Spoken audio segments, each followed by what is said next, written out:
because he's still not entirely happy that there are women in his family who box.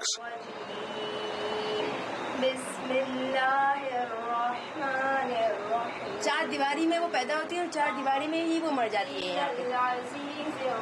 और इसके अलावा यहाँ पे अगर कोई लड़की पढ़ना भी चाहती है तो इसके रिश्तेदार, even my relatives also told me to why you are doing study, it's useless, आपको सिर्फ किचन संभालना है, तो फ़ायदा क्या रखते हैं स्टडी करने का। सो मैंने लोगों की परवाह करना छोड़ दिया है, तभी मैं आज बॉक्सिंग भी कर रही हूँ, आज स्टडी भी कर रही हूँ।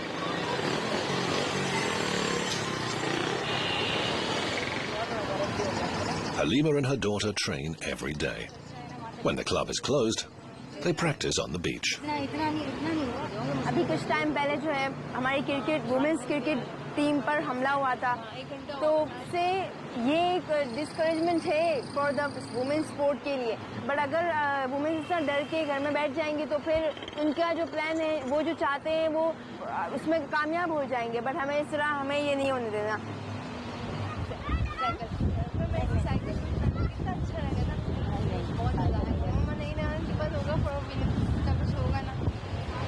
मेरी और रजिया की फाइट होने वाली है, हम दोनों की फाइट होने वाली है। और ना रिंग के अंदर जो है हम फाइटर हैं, रिंग के बाहर माँ दोस्त भी है, माँ बेटी भी है। Right, one hook. लोग सोचते हैं कि boxing is just for male, but it's not reality. Boxing जो है गर्ल्स भी कर सकती हैं। जब लड़कियां, औरतें यहाँ घरों के अंदर चार दीवारी में मार खा सकती हैं आदमियों के हाथ की, आदमी जिस तरह चाहे उन पर तशद्दुद कर सकते हैं, तो क्यों वो बॉक्सिंग नहीं कर सकती। बॉक्सिंग अगर वो करेंगी तो ना वो अपना सेल्फ डिफेंस कर सकती हैं, बल्कि कुछ एक्टिव और शार्प भी हो सकती है। शादी का ये है कि अगर मुझे ऐसा इंसान अगर सामने से आता है जो इमोशनली एंड मेंटली स्ट्रांग हो, बुज़दिल नहीं हो यहाँ के लोगों की तरह, भले वो खुद कुछ ना हो, बट अच्छा इंसान हो, और अच्छा इंसान हो सबसे बड़ी बात तो।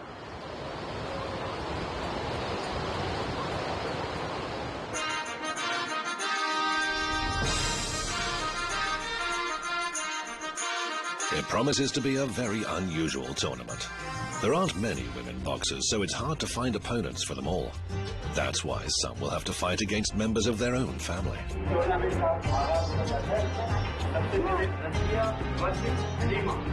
होने वाली फाइट जो है बहुत ही ज़्यादा अहमियत की हामिल है। आपको ये सुन के हैरत होगी, खुशी होगी कि ये फाइट माँ और बेटी के दरमियान है।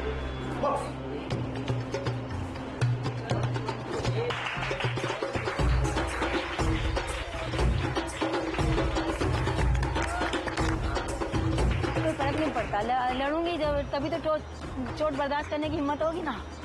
ऐसा कोई नहीं, मगर ये है कि मुझे महसूस हुआ कि इसका पंच काफ़ी फिट है, हेवी पंच जो होता है वो उसका लगा है मुझे। मैंने घर आकर भी उसको बाद में बताया था, तो वो कहने लगी मम्मा सॉरी। मैंने कहा सॉरी की तो कोई बात नहीं है इसमें।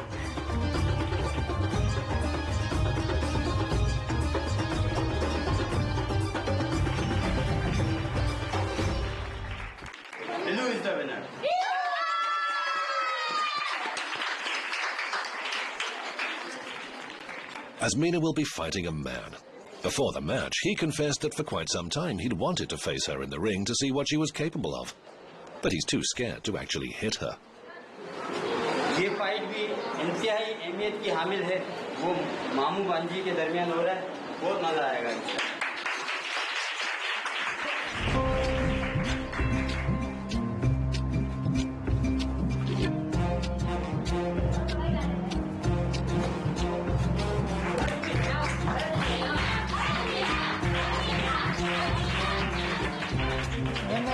तो बिल्कुल मैं चेंज ही हो जाती हूँ कि मैं, जैसा कि मुझे खुशी सी होती है। जब मैं बॉक्सिंग नहीं सीखती थी तो उससे पहले मैं बहुत ज़्यादा खामोश सी रहती थी, बीमार रहती थी। थोड़ा माशाल्लाह बहुत ज़्यादा तंदुरुस्त होती है।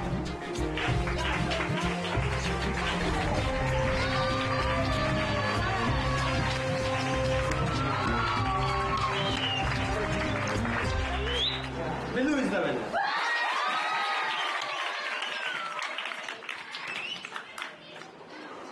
Arisha's rival is her cousin. Even though he's boxed from an early age, he's not too optimistic about the coming fight. क्योंकि वो भी सख्त होगी, उसे अगर उसकी ओरिजिनल फाइट होगी तो उसे कुछ भी नहीं होगा, अगर उसके पंच लगेंगे।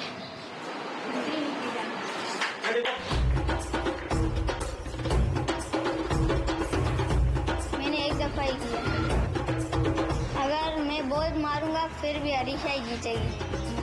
वो जब मारती है तो तब मेरी आंखें बंद हो जाती है तब।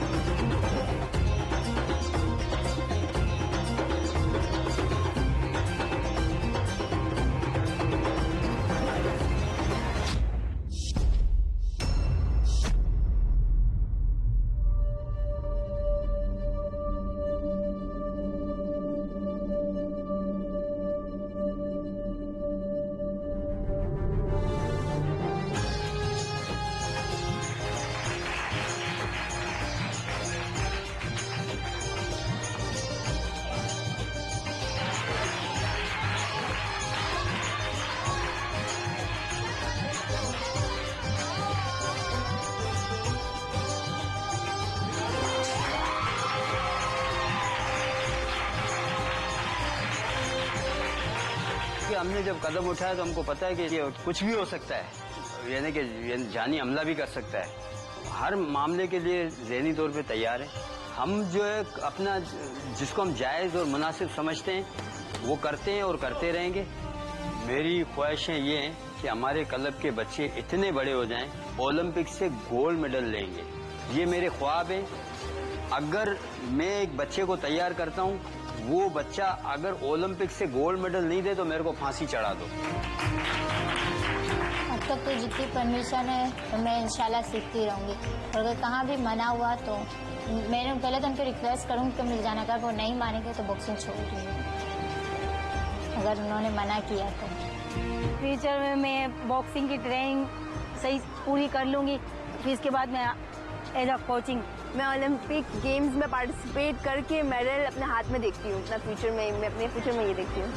मेरा भी एक ख्वाब है कि ना मैं भी बड़ी होकर अपने मुल्क के बाहर जाऊँ और मेरी अम्मी अब्बू को पैसे खर्च करने की ज़रूरत ना पड़े, मैं खुद ही अपने पैसों से इनको बाहर लेकर जाऊँ अपने मुल्क।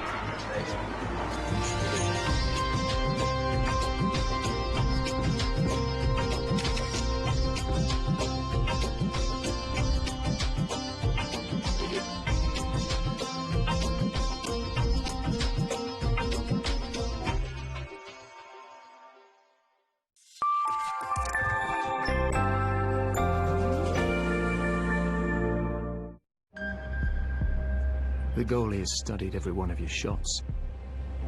She knows you're going for her left corner. She even teases you, calling the shot.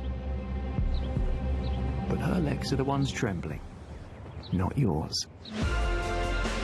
Time to shine. Extra. If you're looking to transform your business, we've got amazing deals, like this Ford Transit Custom for just £199 per month.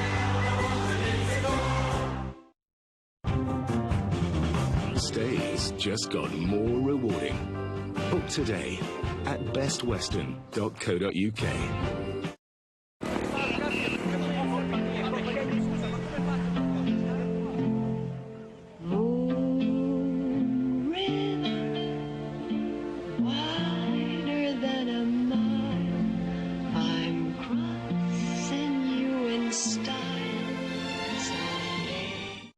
Check in to a Now TV Kids Pass and check out loads of awesome kids TV shows. You can hang out with these guys. And these too. We've got thousands of episodes on demand. And to top it off, there are no ads. Just loads of inspiring stuff for kids of all ages to explore for $2.99 a month. So, to get thousands of episodes, all with no ads, for $2.99 a month, search Now TV. What are you up to? You think I don't know what you're doing? I know. Those spines won't protect you. You're mine. Now where are your eyes? Aha! Whiskers, feed their curiosity. Make cleaning a little easier this week. With this convertible cordless cyclonic vacuum cleaner, just $49.99. From Sunday the 4th of June at Lidl.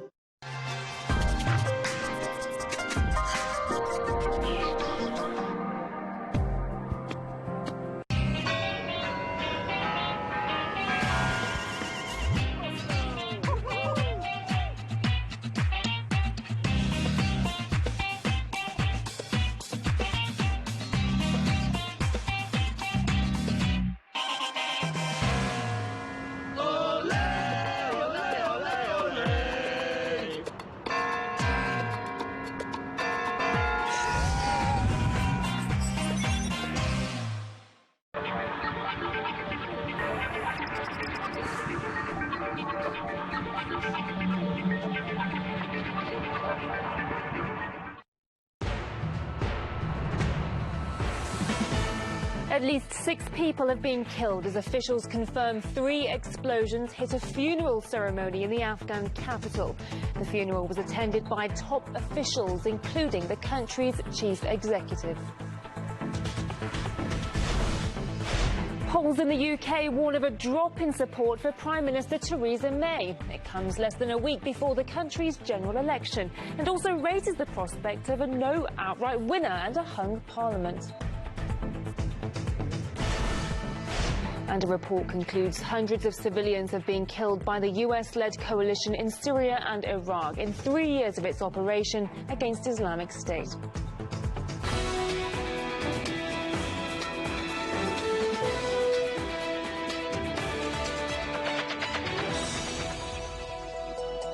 Hello and thank you for joining us this hour. I'm Nikki Erin and you're watching RT International. Our top story this hour, officials have confirmed 3 explosions hit a funeral ceremony in the Afghan capital, killing at least 6 people. Local media are reporting the death toll is even worse, with at least 20 killed and 87 wounded. The country's chief executive, Abdullah Abdullah, says the attack was a suicide bombing. Abdullah was among top officials who attended that funeral attack but escaped unhurt. Journalist Bilal Sawari told us the security situation in the country has become, quote, grotesque. There were several hundred people attending the funeral service for Salim, a young man who had graduated from a military academy in India. He was in Kabul. He was one of those protesting about the growing insecurity. He also happens to be the son of the first deputy speaker of the upper house of the Afghan parliament. His relatives, his friends are already saying that he was shot dead by government forces. We have seen some pictures that are actually quite grotesque, showing a number of dead bodies, showing a number of body parts. This attack just shows you how volatile the security situation remains and how Afghanistan continues to be haunted by incompetent security officials, by these security failures. Well, Kabul has been hit by a week of appalling violence. Saturday's blasts happened at the funeral for a man who died at a deadly rally just the day before. At least 8 protesters were reportedly killed there, with several more wounded after police opened fire. Tempers had flared against the government over security after an attack on Wednesday killed at least 90 people and injured hundreds more. Several experts told us what happened throughout this week is diminishing the current US-backed Afghan government. Whatever is happening behind the scene to cause these kinds of situations, the goal is to destabilize the government that is very weak even further, destabilize it, and also the internal rifts and the internal problems that the government I would call it self-inflicted wounds, are also going to be exacerbated. Afghan politicians and in some cases Afghan government officials questioning the U.S. staying in Afghanistan, especially the securing situation in here, especially the recent attacks and also the ongoing situation in the north of Afghanistan. There are lots of questions about the deteriorating of Afghan stability, insecurity inside of Afghanistan. And also Afghan people asking the international community, NATO and US, to what they're doing here, what is their role to secure Afghanistan, because everywhere there's a kind of fear and doubt atmosphere. A number of new polls in the UK are showing a large drop in support for Prime Minister Theresa May, just days before the country votes in a general election. And while confidence in polls isn't especially high these days, RT's Polly Boyko looks at what could happen if they turned out to be right. It had all started so well for the British Prime Minister. When she called the snap election in April, Theresa May was hoping to kill two birds with one stone. One, tighten her grip on power at home, and two, strengthen her hand in the Brexit negotiations with Brussels. The polls, analysts and the media were predicting a landslide victory for May and the Conservatives, and wipeout for the opposition Labour Party.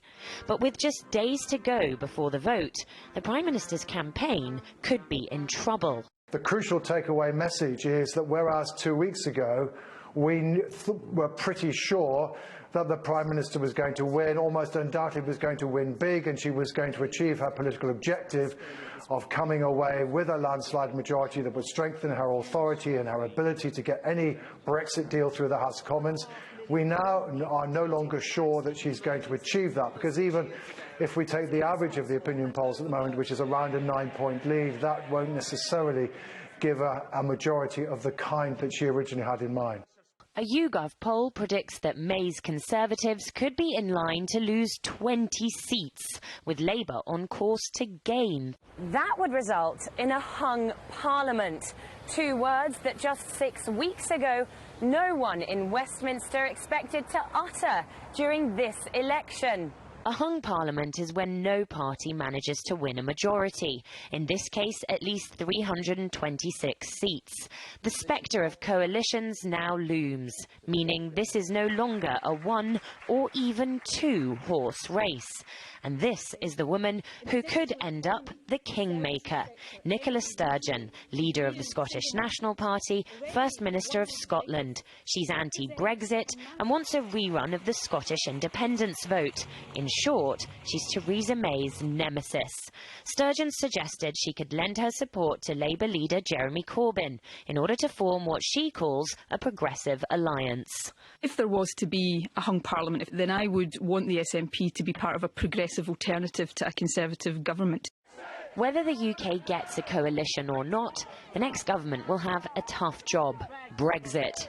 But for Theresa May, even if she wins the election, anything less than an increased majority will be seen as a defeat.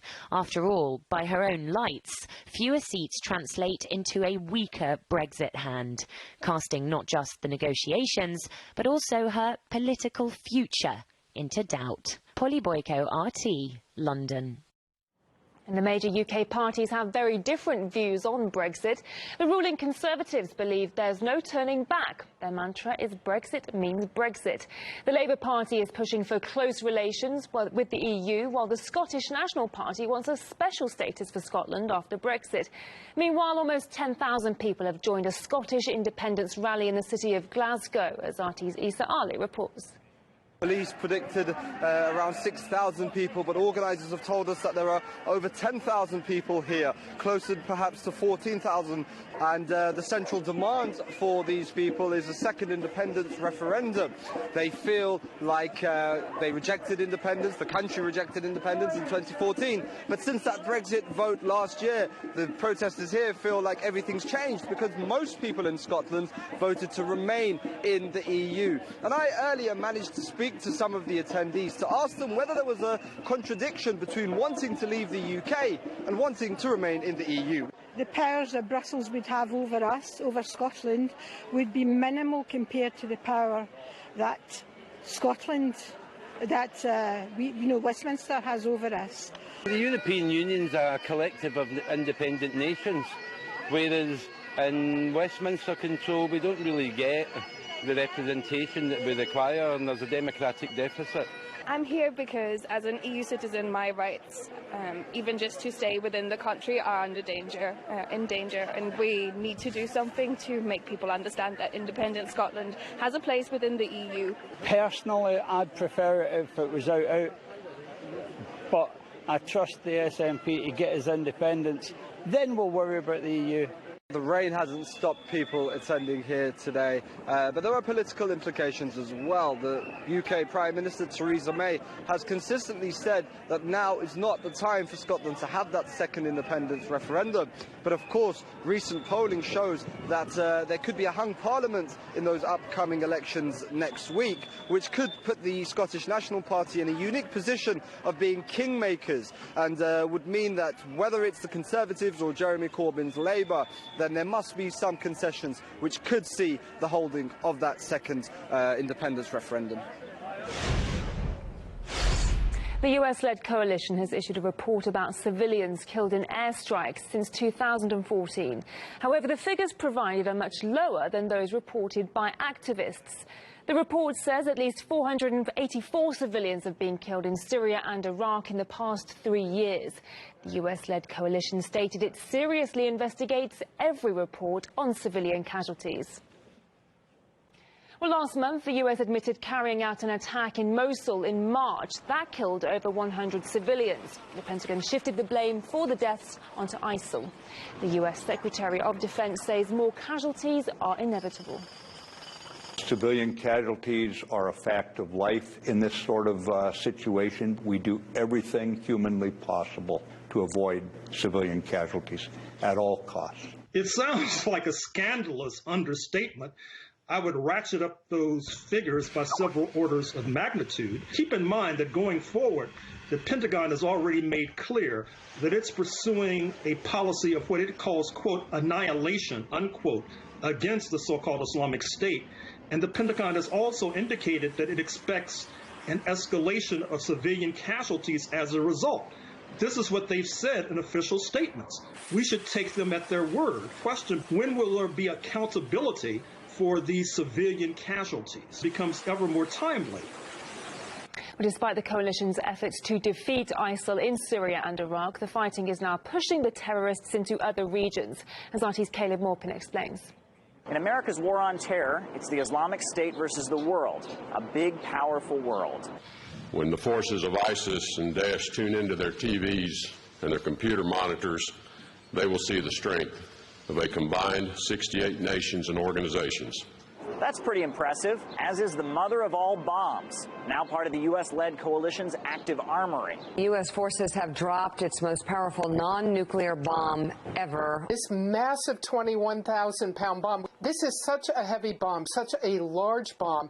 Now, to add to all that might, the United States is now training and assisting ground forces in countries across the Middle East. Advise and assist our partners on the ground. Train, advise, and assist. Training aspect. Advise and assist in training mission. The equipping part of training and equipping. Make the advise and assist mission more effective. So how has this mega coalition against terror been doing?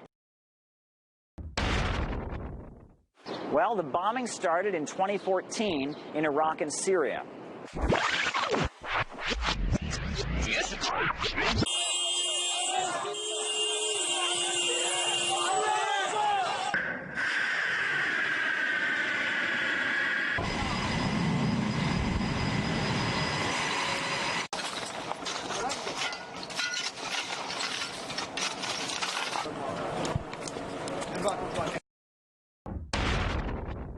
By 2015, ISIL was losing ground in those countries, but the terrorists gained traction in Libya, so the warplanes were sent there.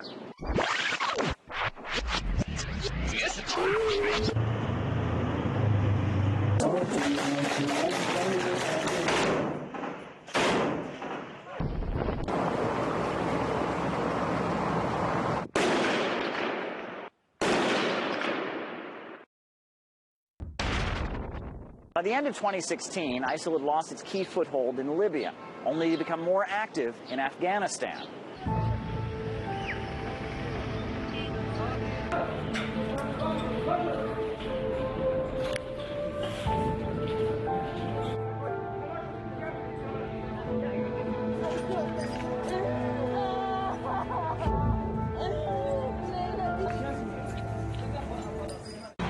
If you're wondering where's next, the Islamic State has ramped up its campaign in the Pacific.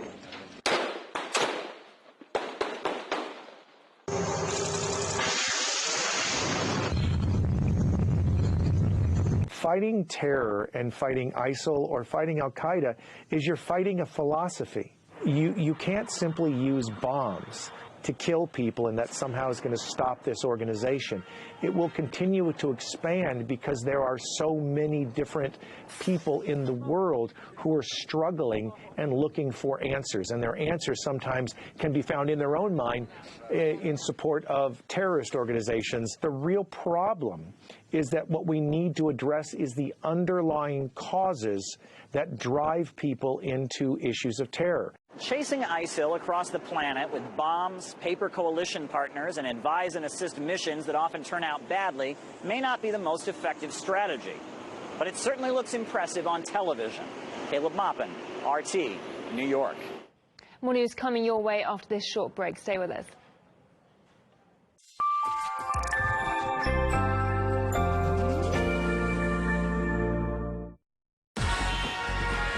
Airwaves in a bottle. So you can always keep that kick handy.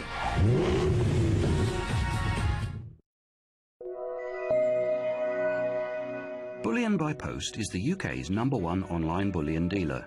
At Bullion by Post, we aim to make the process of buying gold and silver as easy as possible. You can buy bars and coins and get them delivered discreetly to your door. On our website, our prices are updated every 2 minutes and include free, fully insured delivery. To find out more, call us on 0121 403 3000 or visit us at bullionbypost.co.uk. The little products that I use are their nappies. They do the job. They're really good.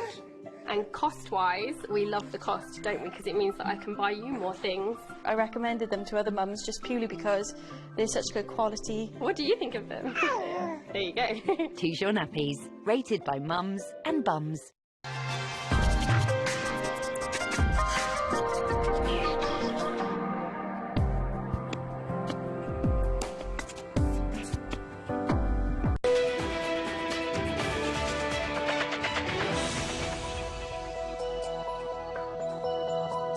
Hello, welcome back. I'm going to take you over to Paris now for some of the latest pictures from the French capital, where firecrackers have been set off at a rally. Hundreds have gathered to pay tribute to a young anti-fascist activist who died in 2013 in a street fight with members of a nationalist group. Well, the crowds, as you can see, are carrying banners. One reads, "Time passes, the rage remains." We're going to be closely following this demonstration and we'll bring you any updates as soon as we get them.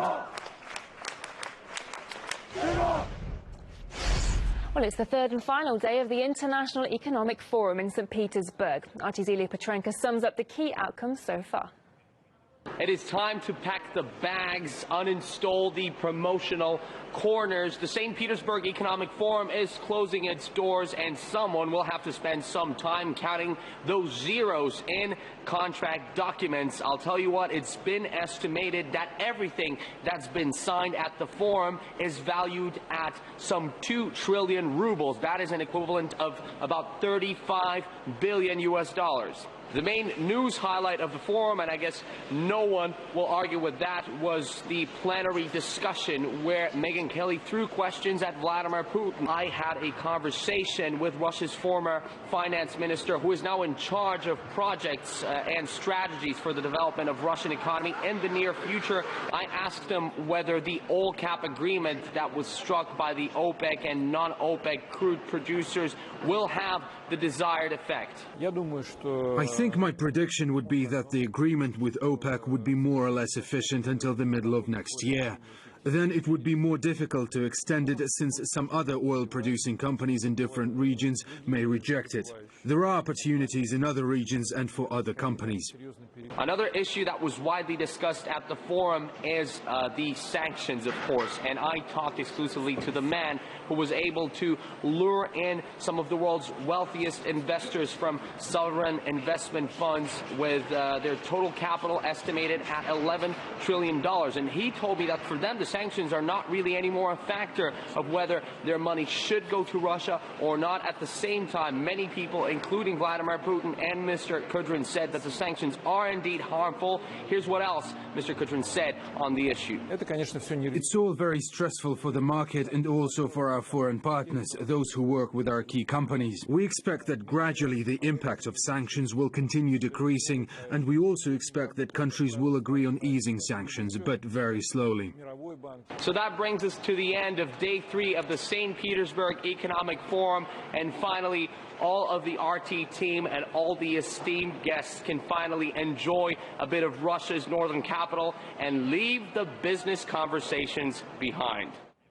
One of the key signings at the forum is an agreement between Russian oil giant Rosneft and the Kurdistan Regional Government in northern Iraq. The deal is estimated to be worth over $1 billion and covers a 20-year period. It will involve the joint exploration and development of 5 oil fields in Iraq's Kurdistan, and Rosneft will get access to a key regional pipeline.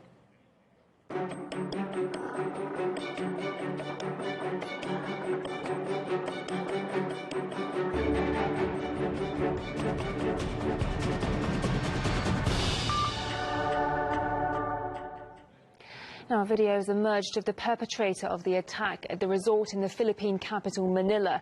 In it, he can be seen setting poker tables and slot machines on fire during his rampage. At one point, while going up some stairs, he looks directly into the camera. Well, following the attack, President Duterte vowed to crack down on terrorism. The Philippines are currently in the grip of radical violence. Parts of the country have now become full-blown war zones, with Marawi a key hotspot. Fierce fighting between government forces and ISIL-affiliated militants has spread to the streets of the southern city, with civilians at threat of being caught in the crossfire. With mass evacuations underway, Charlotte Dubensky looks at what it's like to be in that battle zone right now. Sigh of relief for those who've managed to escape from the fighting in Marawi. This child clutches her most precious possessions, teddy bears. The army says more than 150 people were rescued on Saturday. 46 were children. Amongst them, the Islamic writer Noor Luqman, who'd been helping to shelter Christians. I was very determined that nothing will happen to them over my dead body. No stranger to terrorists, he studied in Saudi Arabia with Osama bin Laden. And when ISIS fighters came knocking at his door, he told them to leave. And did they know that you were hiding Christians? No, I hope not, because if they knew that there were Christians in my house, they will all be beheaded and executed. For many others, the ordeal is far from over. A few families have locked themselves into this Islamic school for safety. The battlefront is less than half a kilometre from where I'm standing, and you can frequently hear the rat-a-tat-tat of gunfire and of bombs going off. We can even hear helicopters circling in the air, and it's a constant reminder for those who sought safety here at this madrasa of exactly how much danger they're still in. We're afraid. Sometimes helicopters fire at us, and the jihadists might kill us too. The Filipino military has admitted the fight is far harder than they'd expected, but they say they have surrounded the enemy and victory is now within their grasp. Charlotte Dubensky, RT, Marawi, Philippines. MEPs misspent almost €40 million allocated each year for their national offices. That's the claim of a report presented by a group of investigative journalists. They reveal some of the politicians paid to rent homes they already own or claim so-called ghost offices that they don't actually use.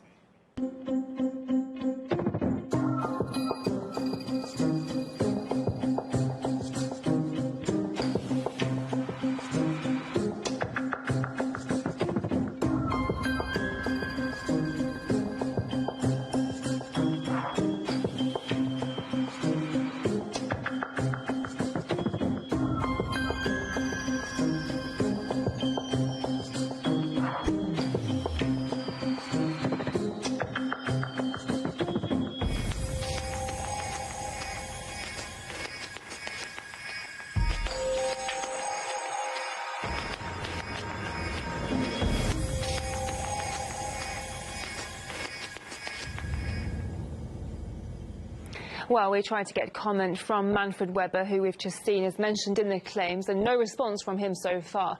One of the authors of the report says the main reason behind the huge misspending is a lack of transparency. Allowance is meant to cover rent management, cleaning of offices, internet, phone communications, also some representation activities. There are rules on what and how this general allowance should be spent. However, there is no monitoring, there is no auditing. The European Parliament states that it is too expensive to monitor this. The group of journalists has actually asked the European Parliament in 2015 to supply us with proof, with invoices that show how, when and where the MEPs spend their allowances. We were turned down repeatedly, and we have filed 29 complaints against the European Parliament with the European Court of Justice. Back in April, the European Parliament voted down amendments calling for more transparency on the annual payments to MEPs. That's despite the fact that EU politicians' spending is a long-standing issue. MEPs ran up about a €7 million bill in travel expenses. A 3-day trip to Uruguay in November cost $500,000 alone, including beachfront accommodation and a champagne reception. 1 month later, EU taxpayers forked out double that amount for MEPs to go to Kenya. And it's trips like these that have raised questions not only over costs, but also the number of people involved and doubts over clear objectives.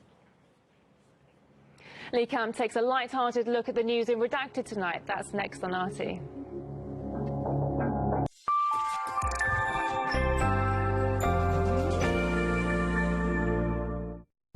Cats will do anything for the great taste of Dreamies. Crunchy on the outside, soft on the inside. What are you doing? Hey, check this out. Dreamies, the treats cats crave. Stays just got more rewarding. Book today at bestwestern.co.uk. Bullion by Post is the UK's #1 online bullion dealer. At Bullion by Post, we aim to make the process of buying gold and silver as easy as possible. You can buy bars and coins and get them delivered discreetly to your door. On our website, our prices are updated every 2 minutes and include free, fully insured delivery. To find out more, call us on 0121 403 3000 or visit us at bullionbypost.co.uk.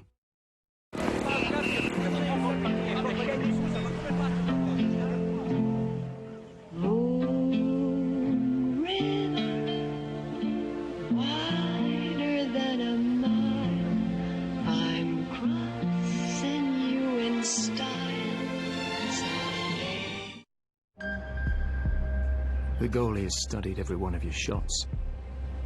She knows you're going for her left corner. She even teases you calling the shot. But her legs are the ones trembling, not yours. Time to shine. Extra. The little products that I use are their nappies. They do the job. They're really good. And cost-wise, we love the cost, don't we? Because it means that I can buy you more things. I recommended them to other mums just purely because they're such good quality. What do you think of them? There you go. Choose your nappies, rated by mums and bums.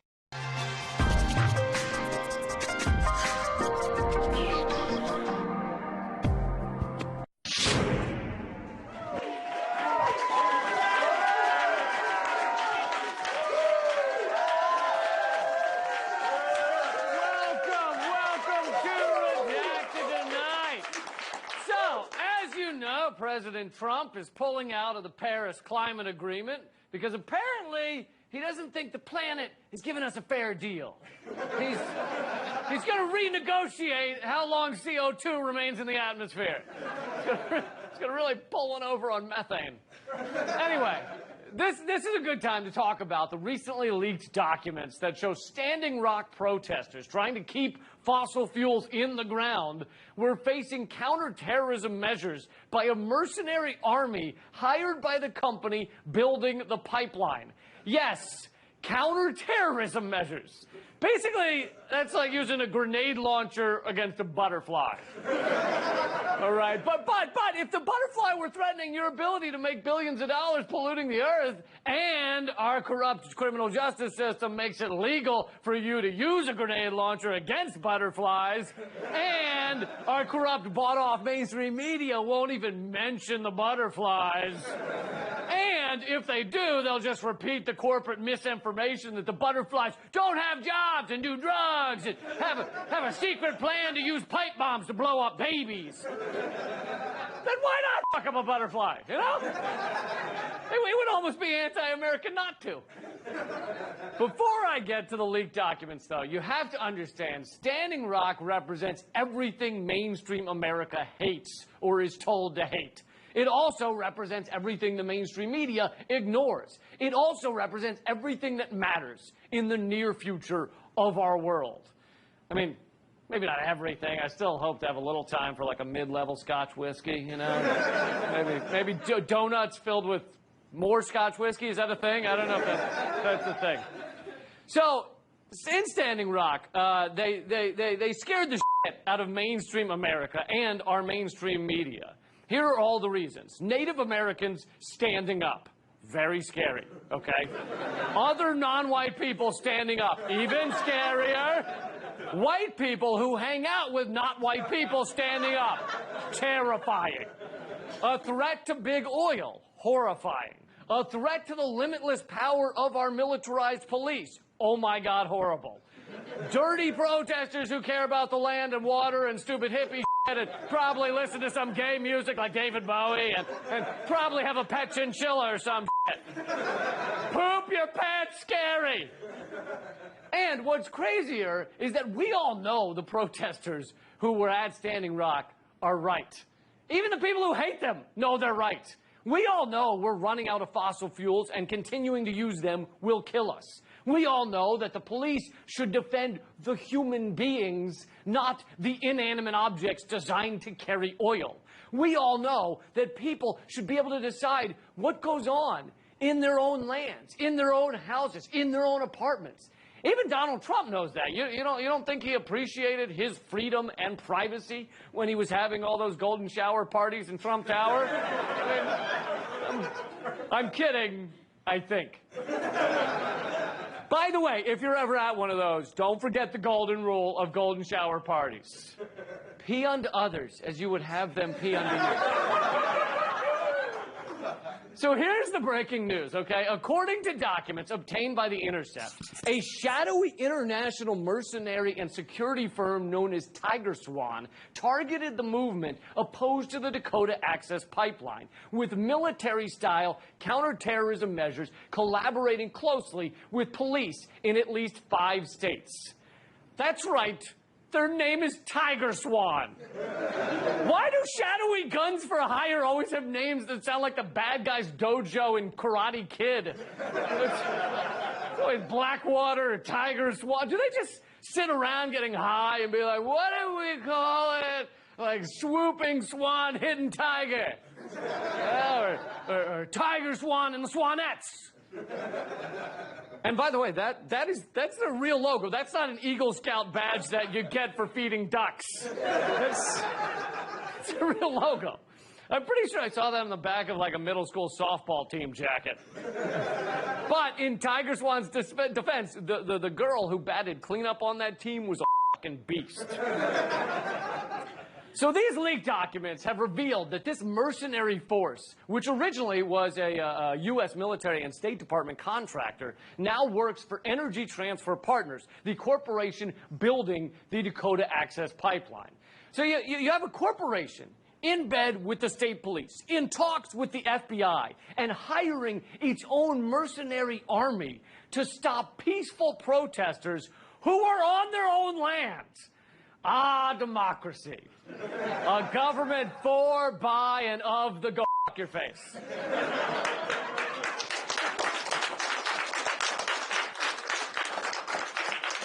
And it gets worse. Tiger Swan's internal communications call the water protectors an ideologically driven insurgency with a strong religious component and compare the anti-pipeline water protectors to jihadist fighters. Yeah, old women saying prayers over signs that say water is life while burning sage are definitely the same thing as jihadist fighters. They call them sleeper cells because they literally live in sleeper vans. The documents also said Tiger Swan discusses protesters as terrorists, their direct actions as attacks, and the camps as a battlefield, revealing how the protesters' dissent was not only criminalized, but treated as a national security threat. Judging by the way they talk about these protesters, you would assume North Dakota is the epicenter of a zombie breakout. The Tiger Swan dudes sound like completely unstable amateur goons. They don't sound any more professional than this guy from the anti-water protector group Defend Iowa. Now, let us be clear. We are not against peaceful protesting. However, many of the members of this cell have been part of the destruction in Standing Rock last year. And they've all been posting regularly on social media about how they refuse to be part of society. That means constantly asking for money and support from locals. I had no idea that having a Kickstarter proved you refuse to be part of society. Who knew? This also goes for such terrorist threats as Tentacle Kitty, the plush kitty cat octopus, and Parista Puffy, the plush kitty cat coffee, and Bento Beasts, the plush kitty cat sushi roll. But this does raise the question, how many plush kitty cat Kickstarters do we have to have before we realize mankind is not worth saving? Not at all. So anyway, Tiger Swan sounds as pathetic as that guy in the video. Oh wait, that guy is part of Tiger Swan! His name is Robert Rice, who, without disclosing his Tiger Swan affiliation, posed as Alan Rice in a series of amateurish videos. Hold on. That's Super Agent Robert Rice? Oh my God. Boy, Tiger Swan sure does a stellar job of posing as pathetic, scared white men paranoid about anti-corporate protesters. Maybe it's because they're pathetic, scared white men paranoid about anti-corporate protesters. The only difference is they're getting paid to do it. But with the long-term Standing Rock encampment no more, I assume these criminal Tiger Swan agents will leave the protesters alone and go back to, rubbing themselves to photoshopped images of Ann Coulter holding an automatic rifle and a Ted Nugent album. That is so disturbing. But actually, in a March 24th report discussing the likely revival of protests as summer approaches, Tiger Swan writes, much like Afghanistan and Iraq, the fighting season will soon be here with the coming warmer temperatures. The fighting season, in which we, ex-military personnel, wage war against our own citizens on behalf of a massive fossil fuel company. What great weather for that. Well, at least they'll be dressed like a middle school softball team. These revelations, all told, are more serious than it seems. As The Intercept said, the fact that a private security firm retained by a Fortune 500 oil and gas company coordinated its efforts with local, state, and federal law enforcement to undermine the protest movement has profoundly anti-democratic implications. This mission, this effort to defend our world against corporate control is not to be taken lightly. Just ask the brave protesters out at Standing Rock, who, according to recent reports, already have oil leaking into their water. Coming to you from Washington, D.C., the belly of the beast. This is Redacted Tonight.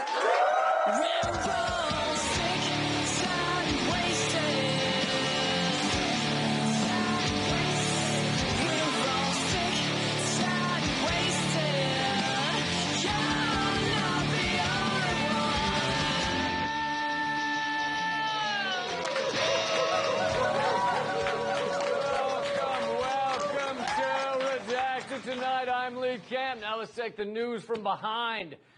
Okay, you're probably well aware of the hypocrisy that spews out of our political officials. For example, when they say things about other countries like, we're upset about their human rights record. Pay no mind to the dogs we've just unleashed on our Native Americans. Pay no mind. Or the fact that we lock up 1 out of every 3 black men, often for crimes that white people commit at equal rates. Or the time Joe Biden said we needed to protect our forests against invasive species of woodpeckers, while clearly pecking on a tree in front of the White House himself. So, very hypocritical, Joe. So we love hypocrisy. We love it. It's so tasty. But when our government officials are called out on it, it doesn't always go so well.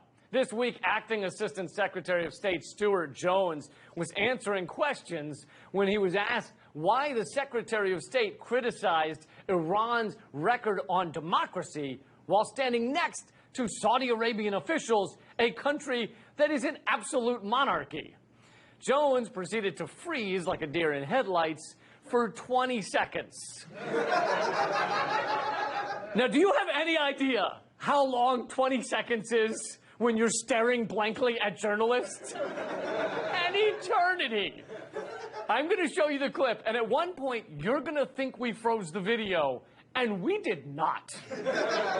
The Secretary criticised the conduct of the Iranian elections and Iran's record on democracy. He did so standing next to Saudi officials. How do you characterise Saudi Arabia's commitment to democracy? And does the administration believe that democracy is a buffer or barrier against extremism?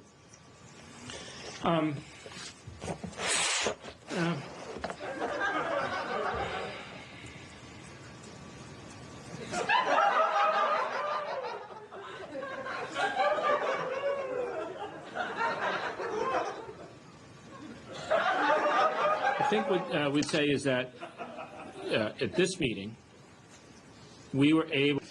He looked like he was just caught by his wife while getting their dog to lick peanut butter off his Well, you see, what had happened was... Note to all government officials, when confronted with your own pathetic hypocrisy, do not have a stroke. Try really hard to continue making words come out of your face. To show you just how long that pause was, here it is again, and next to it, I'm going to show a high school football player run for a 99-yard touchdown. Take a look.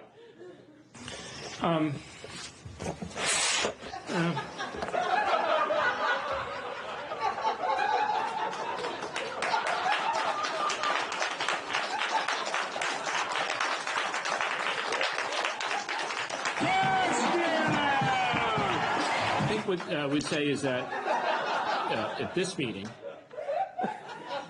That high school child just ran 100 yards while you stared into the abyss of your own hypocrisy. See, this is why you should never believe your own lies, because when confronted, you know, don't get high on your own supply, man.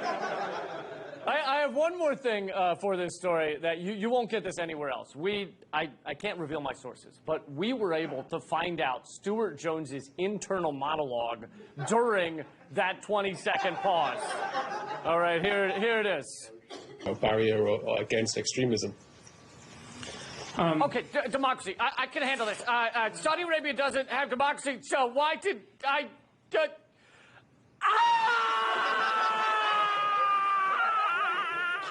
I should have been a painter. I was like that as a kid. The pipe fitters were kind of cool. Oh, why? What we say is that... There it is. That was can't get that anywhere else. Okay. We have to go to a quick break, but if you'd like to join our live audience here in D.C., right, guys? At RTAmerica.tv for details and tickets. We'll be right back.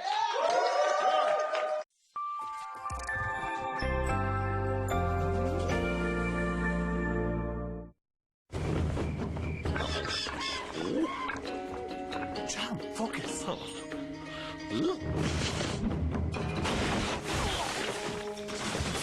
Chum, you can concentrate when you're hungry. Eat a Snickers. Better? Better. You're not you when you're hungry. Snickers. Get some nuts. Stays just got more rewarding. Book today at bestwestern.co.uk. Bullion by Post is the UK's #1 online bullion dealer. At Bullion by Post, we aim to make the process of buying gold and silver as easy as possible. You can buy bars and coins and get them delivered discreetly to your door. On our website, our prices are updated every 2 minutes and include free, fully insured delivery. To find out more, call us on 0121 403 3000 or visit us at bullionbypost.co.uk. He's got the cash. He's got a condo. He's got a car. He's got a career. But that still doesn't mean he gets you. Time to shine. Extra. What are you up to? You think I don't know what you're doing? I know. Those spines won't protect you. You're mine. Now where are your eyes? Ha-ha! Whiskers, feed their curiosity. The little products that I use are their nappies. They do the job. They're really good. And cost-wise, we love the cost, don't we? Because it means that I can buy you more things. I recommended them to other mums just purely because they're such good quality. What do you think of them? There you go. Choose your nappies, rated by mums and bums.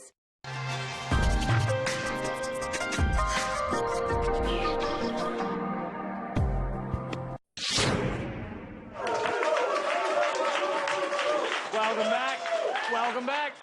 Over Memorial Day, veterans from all over the country converged in Tennessee for the About Face Action Camp, which teaches veterans nonviolent direct action so they can serve people's movements like those defending against big oil pipelines or ICE raids or white supremacist groups emboldened by Trump. Yep, nothing screams healthy democracy like needing our veterans to protect us against our own state violence. Everything's going smooth. Here now to explain is our senior military expert, John O'Donnell. So, John, tell me about Face Action Camp. Well, it was organized by the grassroots organization Iraq Veterans Against the War, which, for the record, is the military's least favorite type of veteran. By far, you know. Besides maybe veterans who talk about Bitcoin too much, you know. Everybody hates those people. Agreed. But John, why did Iraq Veterans Against the War set this up?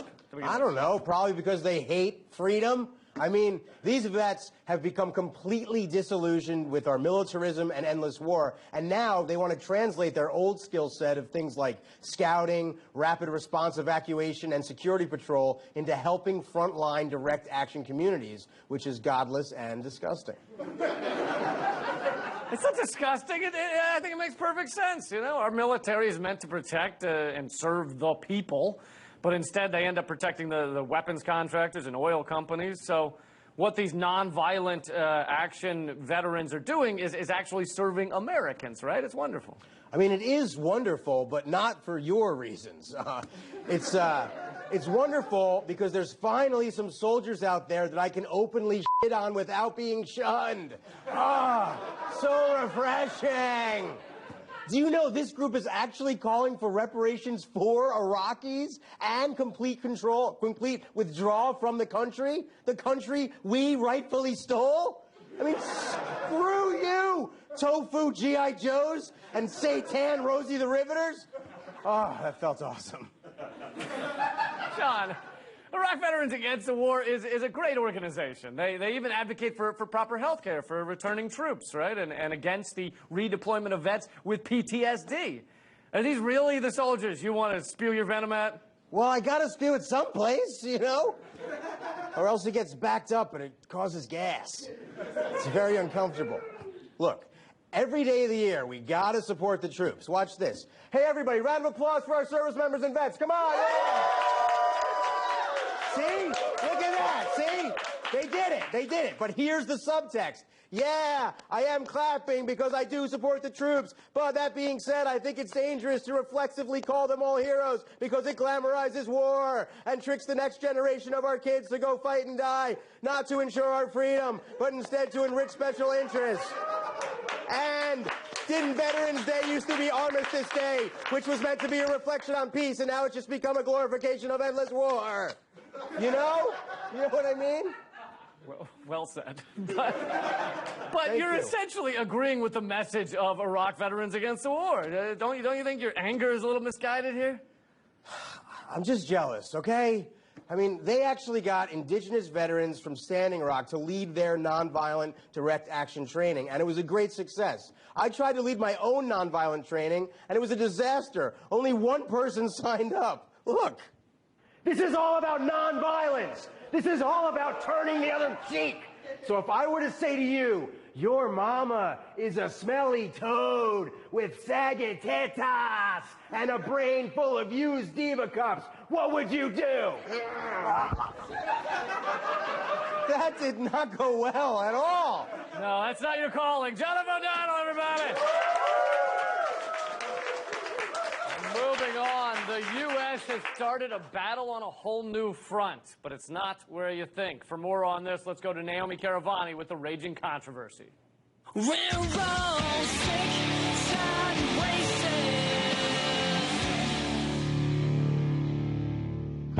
Travel alert! American citizens are at risk when embarking to this dangerous region, where chaos and lawlessness reign. Violence is unpredictable, even among lawmakers. Is it Iraq? Is it Syria? No, it's Texas. We all knew not to mess with Texas. But now, the ACLU released a warning. Don't even go to Texas, because Texas passed SB 4, an immigration law more dangerous than the infamous Arizona bill, which I think made brown skin color swatches part of a traffic stop. And you thought Benjamin Moore Pumpernickel could only be used for good. The ACLU warns that in Texas, all travelers, including citizens, may encounter illegal arrests, racial profiling, and demands to show their papers. So sadly, you'll have to miss the rich Texan culture of celebrating motherhood or frequent UFO sightings, and instead stay home and watch the news. It's a bird. It's a plane. The speed of them was so fast. It was around 7 Monday night when a roommate noticed 3 lights coming at him. Those are the least documented of illegal aliens. And then this week, Texan lawmakers gave us another reason to steer clear of the Lone Star State, when a brawl broke out on the House floor between lawmakers and a Republican rep threatened to shoot his Democratic colleague in the head, and then later posted on Facebook that he would shoot him. Come on, pull it together. You guys are embarrassing us in front of the aliens. We're definitely reading Facebook. I mean, they were more into Vine, but nobody's watching those anymore.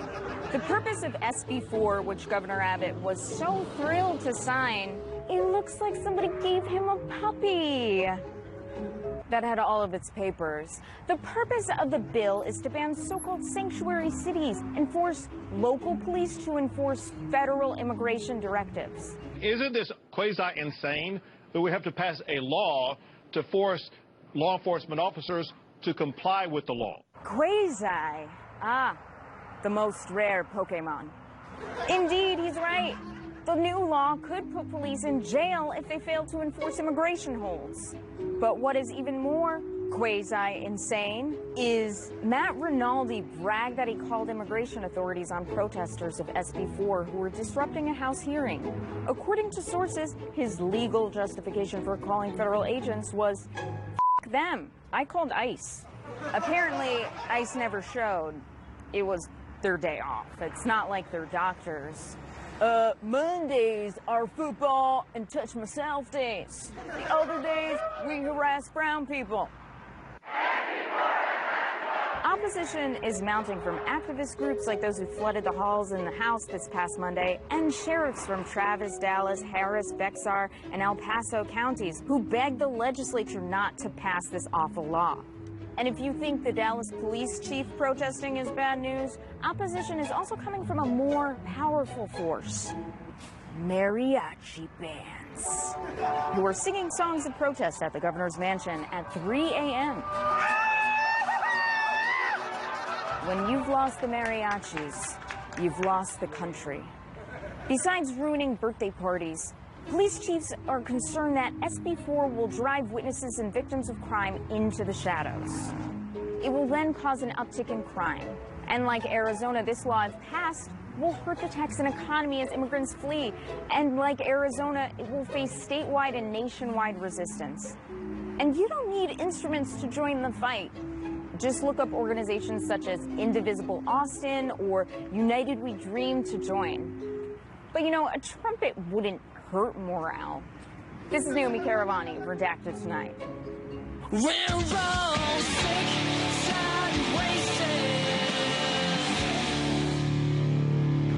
All right, here are your headlines from the future coming up next week. Assistant Secretary of State Stuart Jones permanently lost into what State Department officials term the hypocrisy pause hole. Permanently lost. They can't get him out. It's like that movie Awakenings. And 2 weeks from now, President Trump exhausted from long day of walking fine line between corrupt and stupid. It's a tough job, it is. That is our show, but on our other show, Redacted Tonight VIP, I covered my take on the Seth Rich controversy. Also, I talked with the founder of a social media platform that is an open source version of Facebook. His name's Bill Ottman. Here's a quick clip from that. So Minds has been up and running for how long now? A few years. And have you seen innovation because it's open source? Absolutely, yeah. The other main differentiators are Messenger's encrypted, so we don't have any access to the content of our users' conversations, which is huge. So we want zero knowledge. Facebook has full access to anything that you're saying in private messages. Messenger's encrypted. We also reward people with digital currency for using the app. So you earn points, and you can exchange your points for extra views on your content. One of the most annoying things about what major social networks are doing right now is that they restrict your reach. The algorithms in the news feed only allow you to reach a few % of your own followers. So when you post, it's like the interaction is really sad.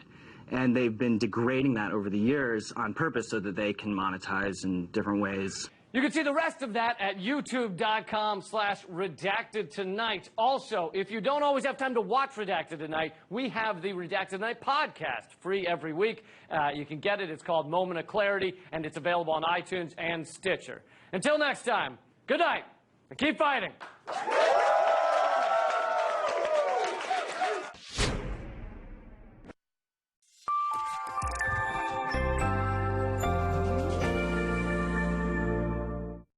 Make cleaning a little easier this week. With this convertible cordless cyclonic vacuum cleaner, just $49.99. From Sunday the 4th of June at Lidl.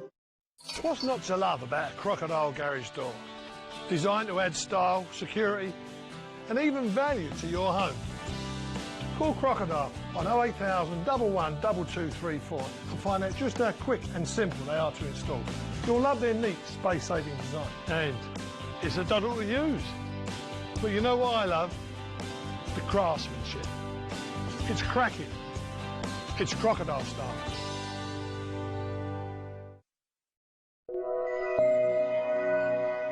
Bullion by Post is the UK's #1 online bullion dealer. At Bullion by Post, we aim to make the process of buying gold and silver as easy as possible. You can buy bars and coins and get them delivered discreetly to your door. On our website, our prices are updated every 2 minutes and include free, fully insured delivery. To find out more, call us on 0121 403 3000 or visit us at bullionbypost.co.uk.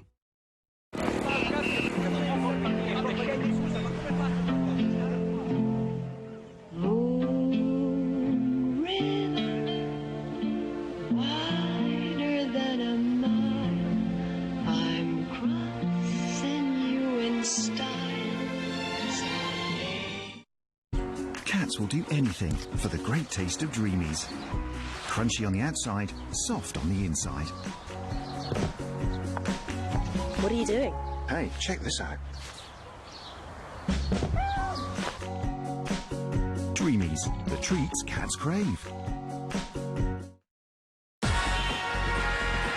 waves in a bottle. So you can always keep that kick handy.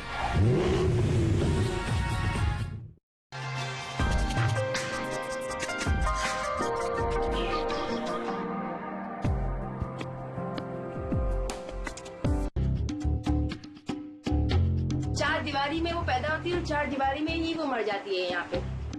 जब लड़कियाँ औरतें यहाँ घरों के अंदर चार दीवारी में मार खा सकती हैं आदमियों के हाथ की, तो क्यों वो बॉक्सिंग नहीं कर सकती?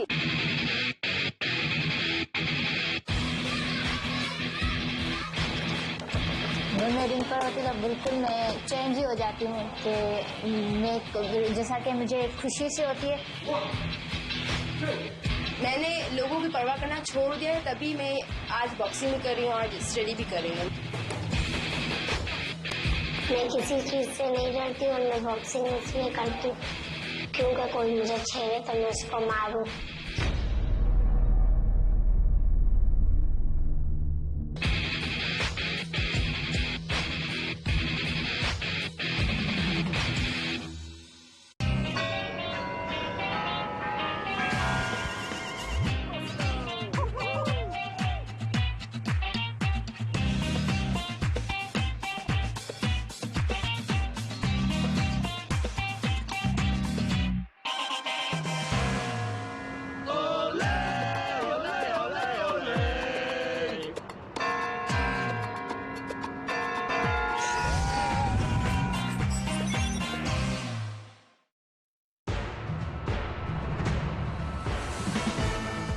At least 6 people have been killed as officials confirm 3 explosions hit a funeral ceremony in the Afghan capital. The country's top officials were attending, including the country's chief executive. Polls in the UK warn of a drop in support for Prime Minister Theresa May less than a week before the general election, raising the prospect of no outright winner and a hung parliament. And a report concludes hundreds of civilians have been killed by the US-led coalition in Syria and Iraq in 3 years of its operation against Islamic State.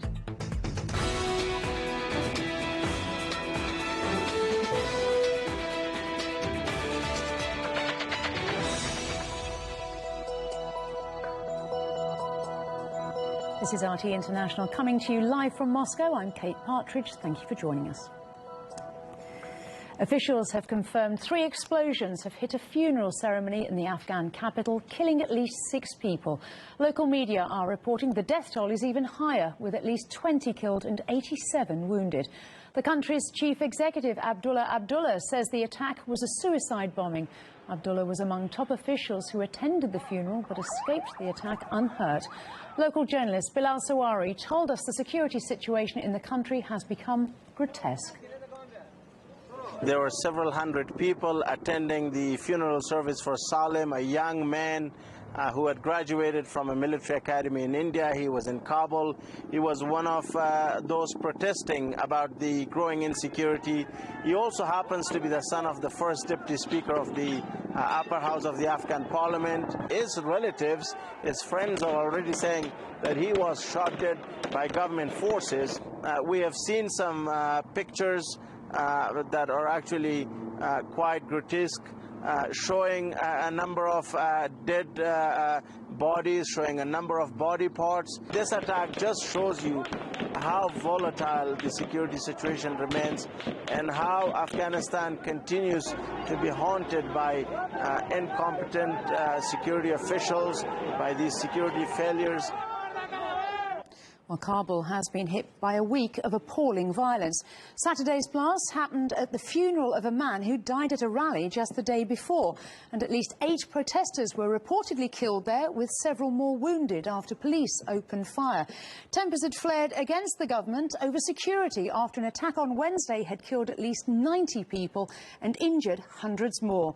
Well, several experts told us what happened during the week shows support is diminishing for the current US-backed Afghan government. Whatever is happening behind the scene to cause these kinds of situations, the goal is to destabilize the government that is very weak even further. destabilize it, and also the internal rifts and the internal problems that the government I would call it self-inflicted wounds, are also going to be exacerbated. Afghan politicians and in some cases Afghan government officials questioning the U.S. saying in Afghanistan, especially the securing situation in here, especially the recent attacks and also the ongoing situation in the north of Afghanistan. There are lots of questions about the deteriorating of Afghan stability, insecurity inside of Afghanistan. Also, Afghan people asking the international community, NATO and U.S. to what they're doing here, what is their role to secure Afghanistan, because everywhere there's a kind of fear and doubt atmosphere. Now, a number of new polls in the UK are showing a large drop in support for Prime Minister Theresa May just days before the country votes in a general election. And while confidence in polls isn't currently high, RT's Polly Boyko looks at what could happen if they turn out to be right. It had all started so well for the British Prime Minister. When she called the snap election in April, Theresa May was hoping to kill two birds with one stone. One, tighten her grip on power at home, and two, strengthen her hand in the Brexit negotiations with Brussels. The polls, analysts and the media were predicting a landslide victory for May and the Conservatives, and wipeout for the opposition Labour Party. But with just days to go before the vote, the Prime Minister's campaign could be in trouble. The crucial takeaway message is that whereas 2 weeks ago we were pretty sure that the Prime Minister was going to win, almost undoubtedly was going to win big, and she was going to achieve her political objective of coming away with a landslide majority that would strengthen her authority and her ability to get any Brexit deal through the House of Commons. We now are no longer sure that she's going to achieve that, because even if we take the average of the opinion polls at the moment, which is around a 9-point lead, that won't necessarily give her a majority of the kind that she originally had in mind. A YouGov poll predicts that May's Conservatives could be in line to lose 20 seats, with Labour on course to gain. That would result in a hung parliament. Two words that just 6 weeks ago no one in Westminster expected to utter during this election. A hung parliament is when no party manages to win a majority, in this case at least 326 seats. The spectre of coalitions now looms, meaning this is no longer a one or even two-horse race.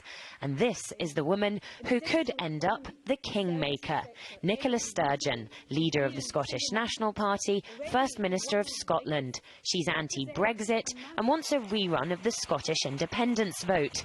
In short, she's Theresa May's nemesis. Sturgeon suggested she could lend her support to Labour leader Jeremy Corbyn in order to form what she calls a progressive alliance. If there was to be a hung parliament, then I would want the SNP to be part of a progressive alternative to a Conservative government. Whether the UK gets a coalition or not, the next government will have a tough job: Brexit. But for Theresa May, even if she wins the election, anything less than an increased majority will be seen as a defeat. After all, by her own lights, fewer seats translate into a weaker Brexit hand, casting not just the negotiations, but also her political future into doubt. Polly Boyko, RT, London. And the major parties in the UK have very different views on Brexit. The ruling Conservatives believe there's no turning back. Their mantra is Brexit means Brexit. The Labour Party is pushing for close relations with the EU, while the Scottish National Party wants a special status for Scotland after Brexit. Meanwhile, almost 10,000 people have joined a Scottish independence rally in the city of Glasgow, as RT's Issa Ali reports. Police predicted around 6,000 people, but organisers have told us that there are over 10,000 people here, closer perhaps to 14,000. And the central demand for these people is a second independence referendum. They feel like they rejected independence, the country rejected independence in 2014. But since that Brexit vote last year, the protesters here feel like everything's changed, because most people in Scotland voted to remain in the EU. And I earlier managed to speak speak to some of the attendees to ask them whether there was a contradiction between wanting to leave the UK and wanting to remain in the EU. The powers that Brussels would have over us, over Scotland, would be minimal compared to the power that Westminster has over us. The European Union's a collective of independent nations, whereas in Westminster control we don't really get the representation that we require, and there's a democratic deficit. I'm here because, as an EU citizen, my rights, even just to stay within the country, are in danger, and we need to do something to make people understand that independent Scotland has a place within the EU. Personally, I'd prefer it if it was out, but I trust the SNP to get us independence. Then we'll worry about the EU. The rain hasn't stopped people attending here today, but there are political implications as well. The UK Prime Minister Theresa May has consistently said that now is not the time for Scotland to have that second independence referendum. But of course, recent polling shows that there could be a hung parliament in those upcoming elections next week, which could put the Scottish National Party in a unique position of being kingmakers, and would mean that whether it's the Conservatives or Jeremy Corbyn's Labour, then there must be some concessions which could see the holding of that second independence referendum. The US-led coalition has issued a report about civilians killed in airstrikes since 2014. However, the figures provided are much lower than those reported by activists.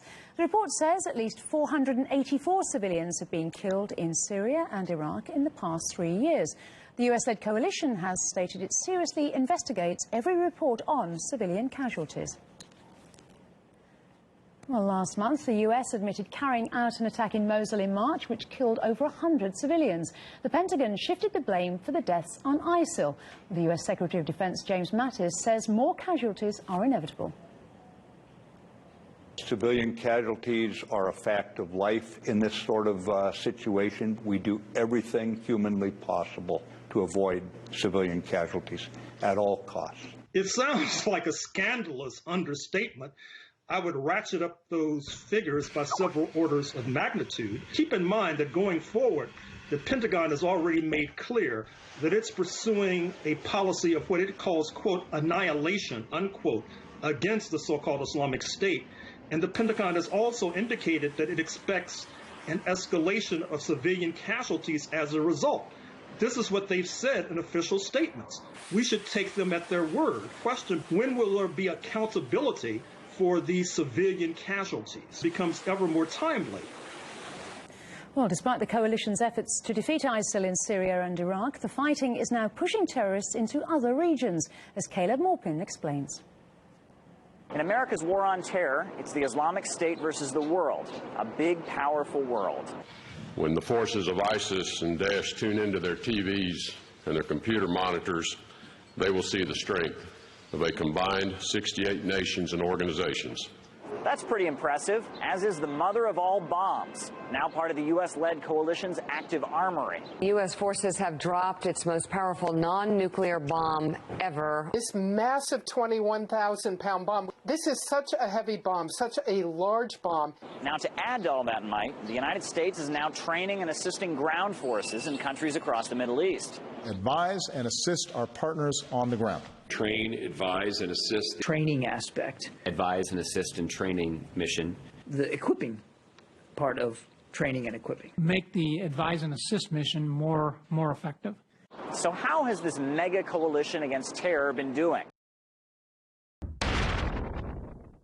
Well, the bombing started in 2014 in Iraq and Syria.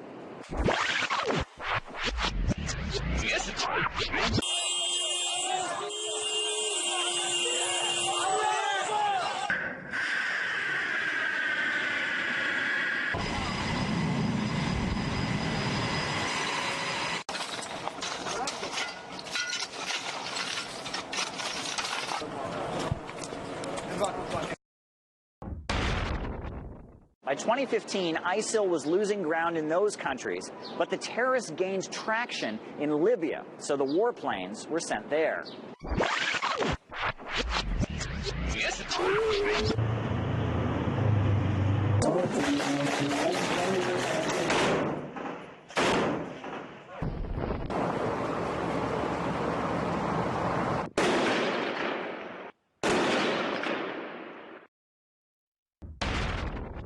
By the end of 2016, ISIL had lost its key foothold in Libya, only to become more active in Afghanistan.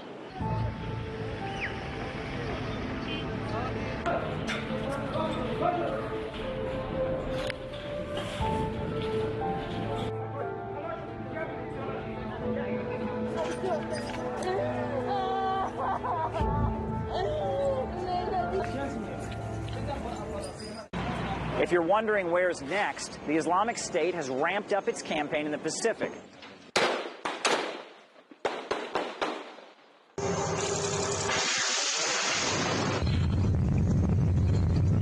Fighting terror and fighting ISIL or fighting Al-Qaeda is you're fighting a philosophy. You can't simply use bombs to kill people and that somehow is going to stop this organization. It will continue to expand because there are so many different people in the world who are struggling and looking for answers. And their answers sometimes can be found in their own mind in support of terrorist organizations. The real problem is that what we need to address is the underlying causes that drive people into issues of terror. Chasing ISIL across the planet with bombs, paper coalition partners, and advise and assist missions that often turn out badly may not be the most effective strategy. But it certainly looks impressive on television. Caleb Maupin, RT, New York. Flares are fired at a Paris rally for an anti-fascist activist who was killed in a street fight. That story and more after this short break.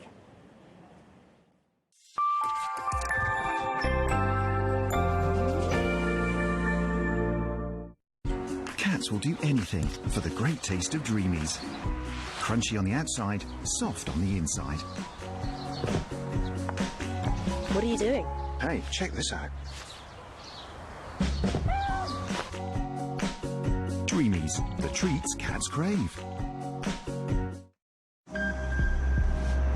You never believed in fairy tales, knights in shining armor or happily ever after.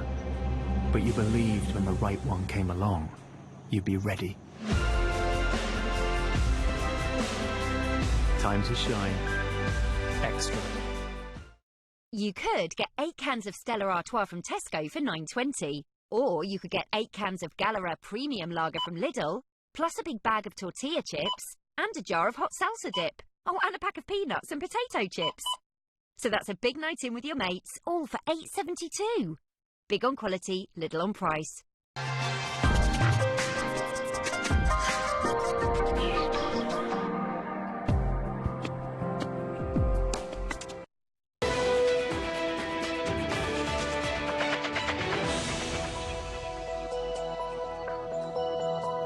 Welcome back.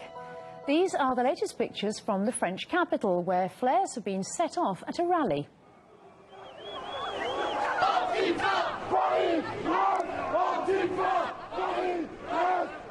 Hundreds have gathered to pay tribute to a young anti-fascist activist who died in 2013 in a street fight with members of a nationalist group. The crowds are carrying banners. One reads, "Time passes, the rage remains." We're following the demonstration and we'll bring you any updates.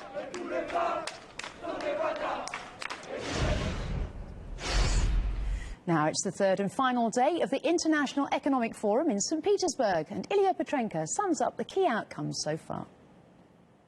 It is time to pack the bags, uninstall the promotional corners. The St. Petersburg Economic Forum is closing its doors, and someone will have to spend some time counting those zeros in contract documents. I'll tell you what, it's been estimated that everything that's been signed at the forum is valued at some 2 trillion rubles. That is an equivalent of about $35 billion US. The main news highlight of the forum, and I guess no one will argue with that, was the plenary discussion where Megyn Kelly threw questions at Vladimir Putin. I had a conversation with Russia's former finance minister, who is now in charge of projects and strategies for the development of Russian economy in the near future. I asked him whether the oil cap agreement that was struck by the OPEC and non-OPEC crude producers will have the desired effect. I think my prediction would be that the agreement with OPEC would be more or less efficient until the middle of next year. then it would be more difficult to extend it since some other oil-producing companies in different regions may reject it.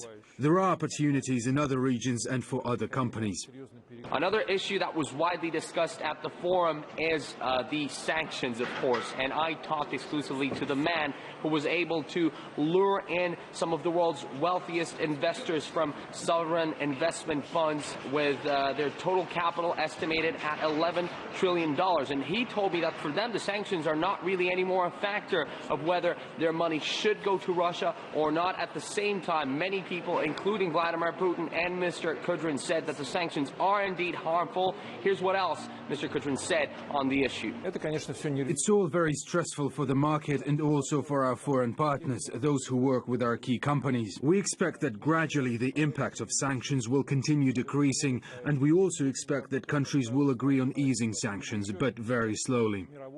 So that brings us to the end of day 3 of the St. Petersburg Economic Forum, and finally all of the RT team and all the esteemed guests can finally enjoy a bit of Russia's northern capital and leave the business conversations behind. And one of the key signings at the forum is an agreement between Russian oil giant Rosneft and the Kurdistan Regional Government in northern Iraq. The deal is estimated to be worth over $1 billion and covers a 20-year period.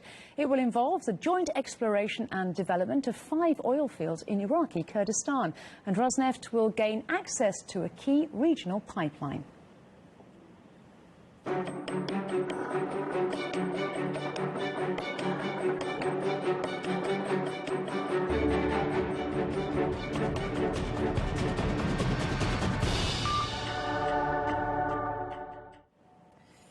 Videos emerged of the perpetrator of Thursday night's attack at a casino resort in the Philippine capital, Manila.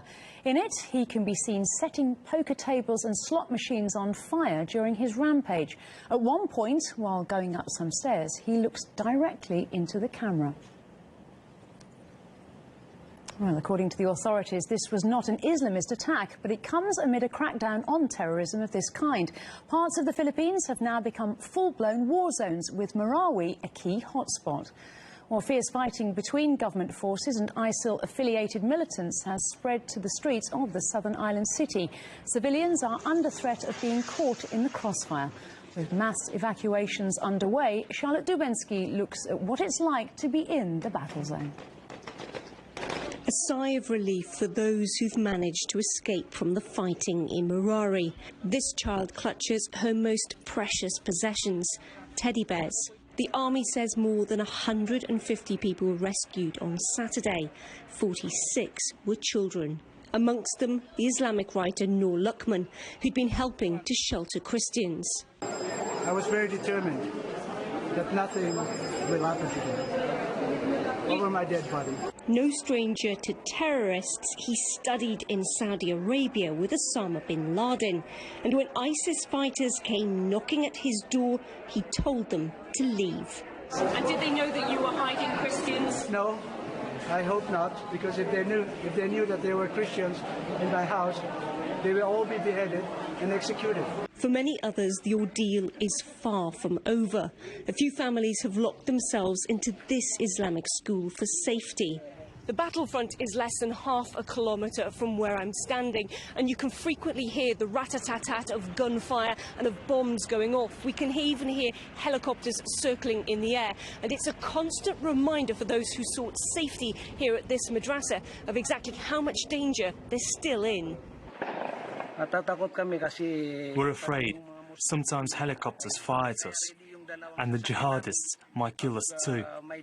The Filipino military has admitted the fight is far harder than they'd expected, but they say they have surrounded the enemy and victory is now within their grasp. Charlotte Dubensky, RT, Marawi, Philippines. Members of the European Parliament have misspent almost €40 million allocated each year for their national offices. That's the claim of a report presented by a group of investigative journalists.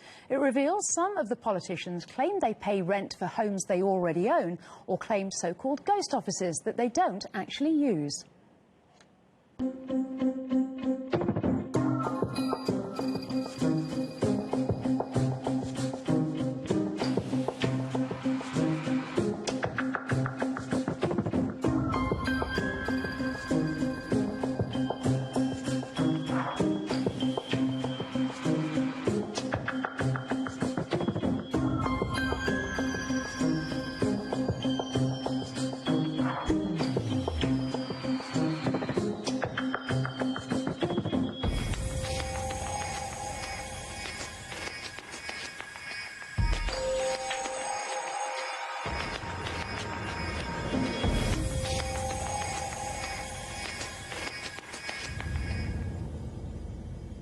Well, we tried to get a comment from Manfred Weber, who's mentioned in the claims. Well, we've received no response so far.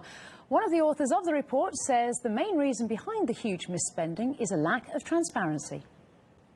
Allowance is meant to cover rent management, cleaning of offices, internet, phone communications, also some representation activities. There are rules on what and how this general allowance should be spent. However, there is no monitoring, there is no auditing. The European Parliament states that it is too expensive to monitor this. The group of journalists has actually asked the European Parliament in 2015 to supply us with proof, with invoices that show how, when and where the MEPs spend their allowances. We were turned down repeatedly, and we have filed 29 complaints against the European Parliament with the European Court of Justice. Well, back in April, the European Parliament voted against amendments calling for more transparency on annual payments to MEPs. That's despite the fact that EU politicians' spending is a long-standing issue. MEPs ran up about a €7 million bill in travel expenses. A three-day trip to Uruguay in November cost $500,000 alone, including beachfront accommodation and a champagne reception. A month later, EU taxpayers forked out double that amount for MEPs to go to Kenya. Well, trips like these have raised questions not only over costs, but also the number of people involved and doubts over clear objectives. US Secretary of State Rex Tillerson has been accused of lying to investors about the cost of climate change when he was a CEO of ExxonMobil. Boom Bust breaks down the story next here on RT International.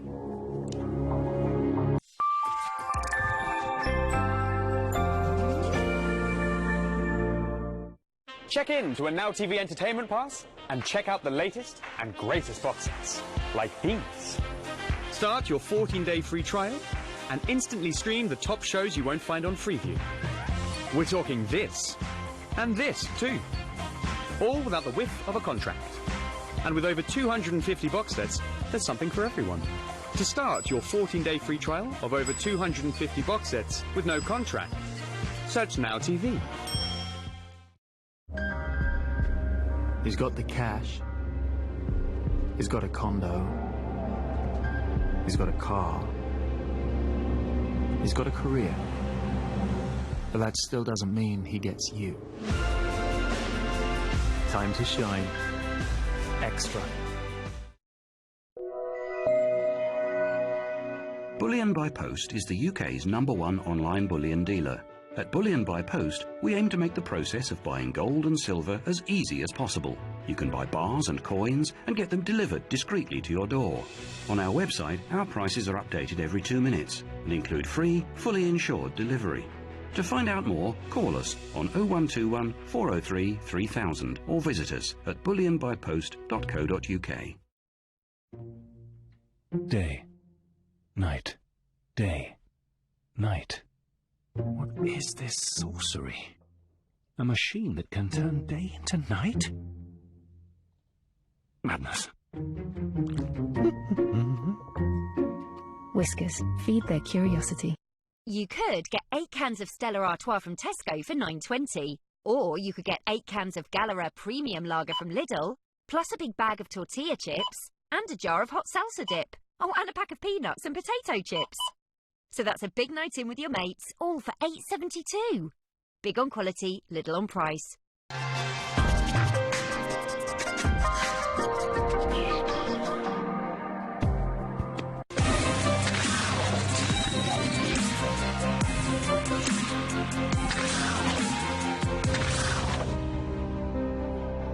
I'm Lindsay France. This is Boom Bust, broadcasting around the world from Washington, D.C. Tonight, the American trade deficit. Just where does the U.S. stand when it comes to exports and imports? Are we competitive with our neighbors, or are we fighting a losing battle? That's coming up. Also, Rex Tillerson under fire. The Secretary of State is accused of lying to ExxonMobil investors with regard to topics included in the Paris climate deal. This is a very hot topic around the globe right now. We're going to break that down. Also, the numbers are in. We break down the employment numbers and the impact of Trump withdrawing from the Paris Climate Agreement with former U.S. Trading Commissioner Bart Chilton. Stand by. Boom Bust starts right now.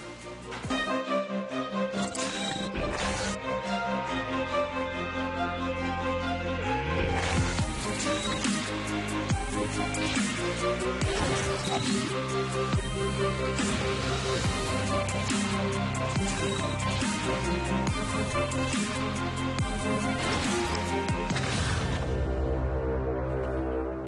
U.S. trade deficit has hit its highest level since January. The trade gap in goods and services climbed 5.2% to $47.6 billion in April from March. Exports dropped 0.3% to $191 billion, pulled down by a drop in automotive exports. Imports rose 0.8% to $238.6 billion as Americans bought more foreign-made cell phones and other consumer goods. So far this year, the trade deficit is up 13.4% from a year earlier. Exports are up 6.1%, but imports are far ahead by 7.5%.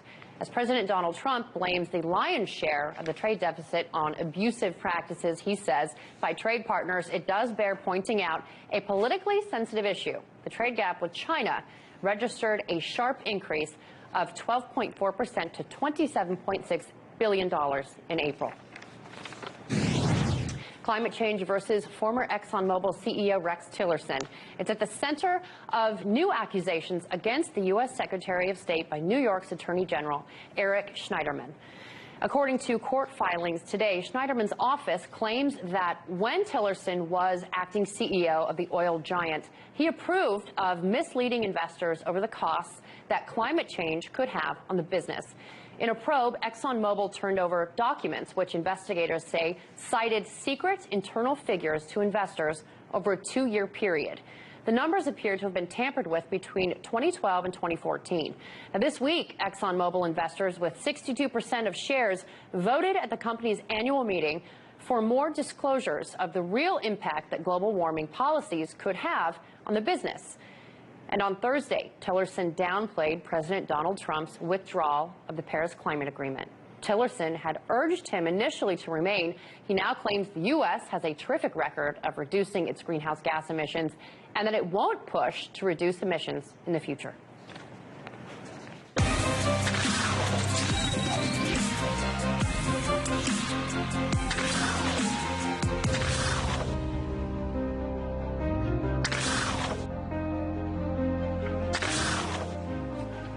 The May jobs report was released by the Commerce Department's Bureau of Labor Statistics today, and the numbers were a mixed bag, with less than expected jobs created, 138,000 to be exact, but a reduction in the unemployment rate to 4.3%, down from 4.4% in April. Let's dive deeper into energy sector jobs and how the president's pullout from the Paris Climate Agreement will impact energy employment. Here to discuss, former U.S. Trading Commissioner Bart Chiltern, who chaired the CFTC's Energy and Environment Markets Advisory Committee. Bart, thanks for coming in. I know, right? You just have no credentials, right? I don't know how to say it. So, a surprise, 138,000 new jobs, less than many expected. What do you make of it? Yeah, you know, we usually look at the Bloomberg numbers when they poll The Economist, or the ADP numbers, which come out in the beginning of the week. And ADP was 235, so 235,000, so 138,000 is significantly less, not what people were anticipating. And you know, it's not bad news because, as you say, the unemployment rate is the lowest it's been in 16 years at 4.3, but we certainly would have liked to have more jobs. Right. So how should we look at these numbers given what's been going on this year with the economy? I mean, it's impressively low. Yeah. But what are the trends we're seeing? Well, remember, April was a pretty good month. The reported number was 211. We were happy with that because in March it was 79,000. Right. But the Bureau of Labor Statistics revised those figures. So the 211 went down to 174, and the one before that, the 2011 went down to 179, and the 79,000 went down to 50,000. So on average for the last 3 months, we're talking about 120,000 jobs. Again, not horrible. I think if it was less than 100,000, it could have a pretty big impact and people would be scared, or more than 300,000. So it's in the safe zone, but at the lower end. We've heard murmurs about the Fed possibly raising interest rates later in the year, more than murmurs, actually. What impact could these new numbers have on that? So we've had two increases. We had the one in December, then we had the one just a couple of months ago, and people pretty much expect that we'll have one in June, coming up here in mid-June, I think 13th and 14th. Right. That would be the second of the year, and then they anticipated one later in the year, perhaps in September. I think this will give them some pause. I think they'll probably still do it, another 0.25%, but it's certainly not the best news that they could have hoped for. Right. So yesterday the president announced he's pulling the United States out of the Paris Climate Agreement. You can't talk about jobs without talking about this, because it was such a big piece of news this week. And of course, they're talking about pivoting to the green economy. What does this mean for coal workers? All of that. So these 200 nations, nearly 200, they pulled together in an effort to reduce global warming and greenhouse gas emissions. And they believe that, it's causing global warming. And the president and his spokespeople will not admit that global warming is real, that it's a real problem. His tweets follow him, that we've heard him say it's contrived by China. Sean Spicer, Scott Pruitt today at the White House didn't say what he thinks. Kellyanne Conway isn't saying either. How does this bode for, you wrote in an op-ed that the calculation that the president made is sort of a kooky calculation regarding the global warming issue. Everyone's confused. Can you guide us through this? So there's a couple of things there. Let me unpack it. One, I mean, the guy keeps stepping in it. I don't know what happens. I mean, he said that it was a hoax. Climate change was a hoax perpetrated by the Chinese, a year and a half ago or so. And pretty much people sort of got over that while he was in Italy last year. Gary Cohen said that the president's position on climate change was evolving. He went ahead and said he's pulling out of the agreement yesterday. And then today, the White House can't even admit whether or not humans have anything to do with climate change. I mean, this is truly the flat Earth society.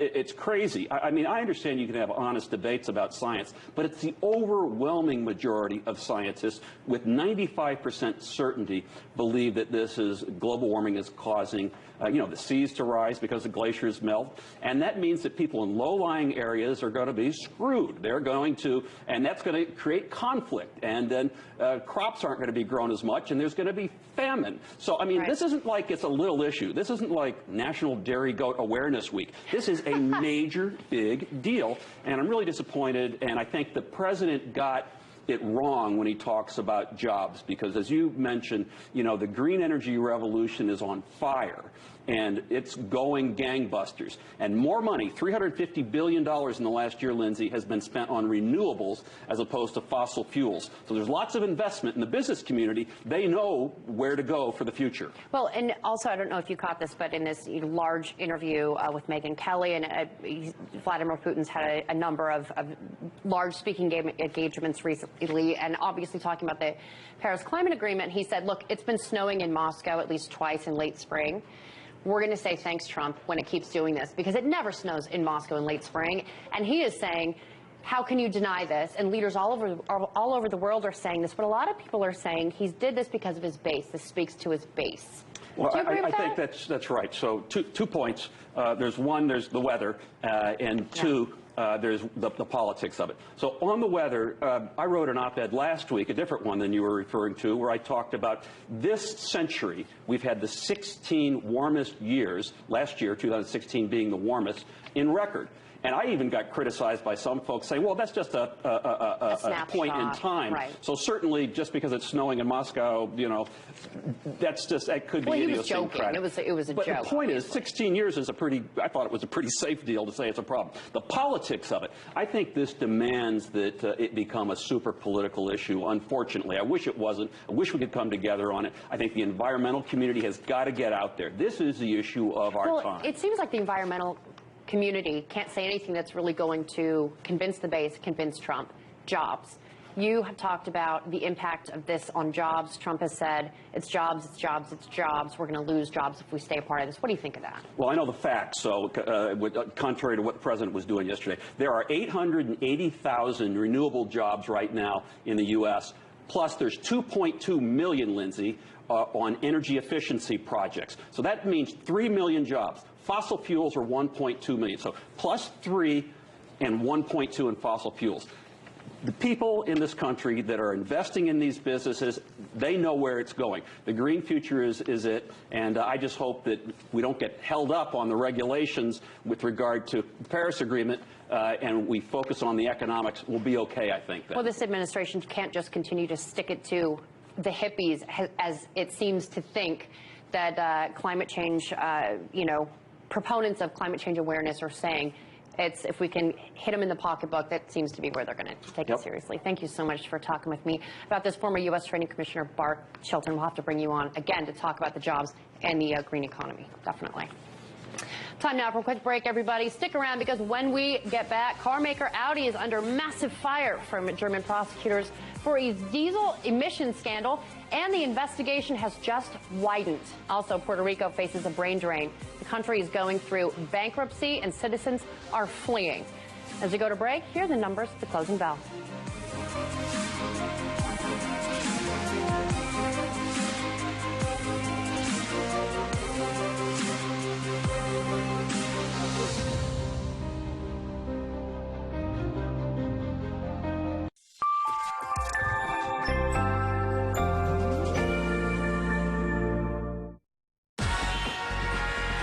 Waves in a bottle, so you can always keep that kick handy.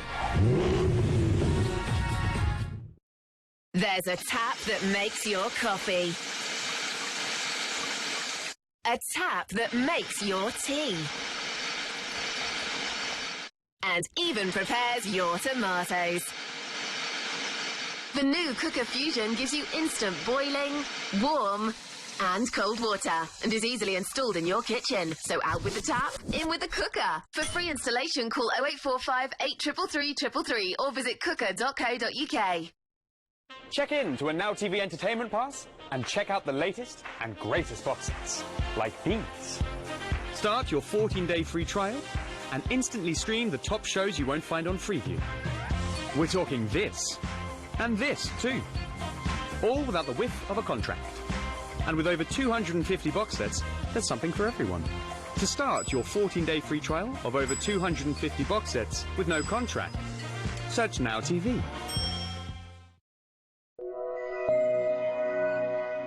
Bullion by Post is the UK's #1 online bullion dealer. At Bullion by Post, we aim to make the process of buying gold and silver as easy as possible. You can buy bars and coins and get them delivered discreetly to your door. On our website, our prices are updated every 2 minutes and include free, fully insured delivery. To find out more, call us on 0121 403 3000 or visit us at bullionbypost.co.uk. The Lidl products that I use are their nappies. They do the job. They're really good. And cost-wise, we love the cost, don't we? Because it means that I can buy you more things. I recommended them to other mums just purely because they're such good quality. What do you think of them? There you go. Choose your nappies, rated by mums and bums.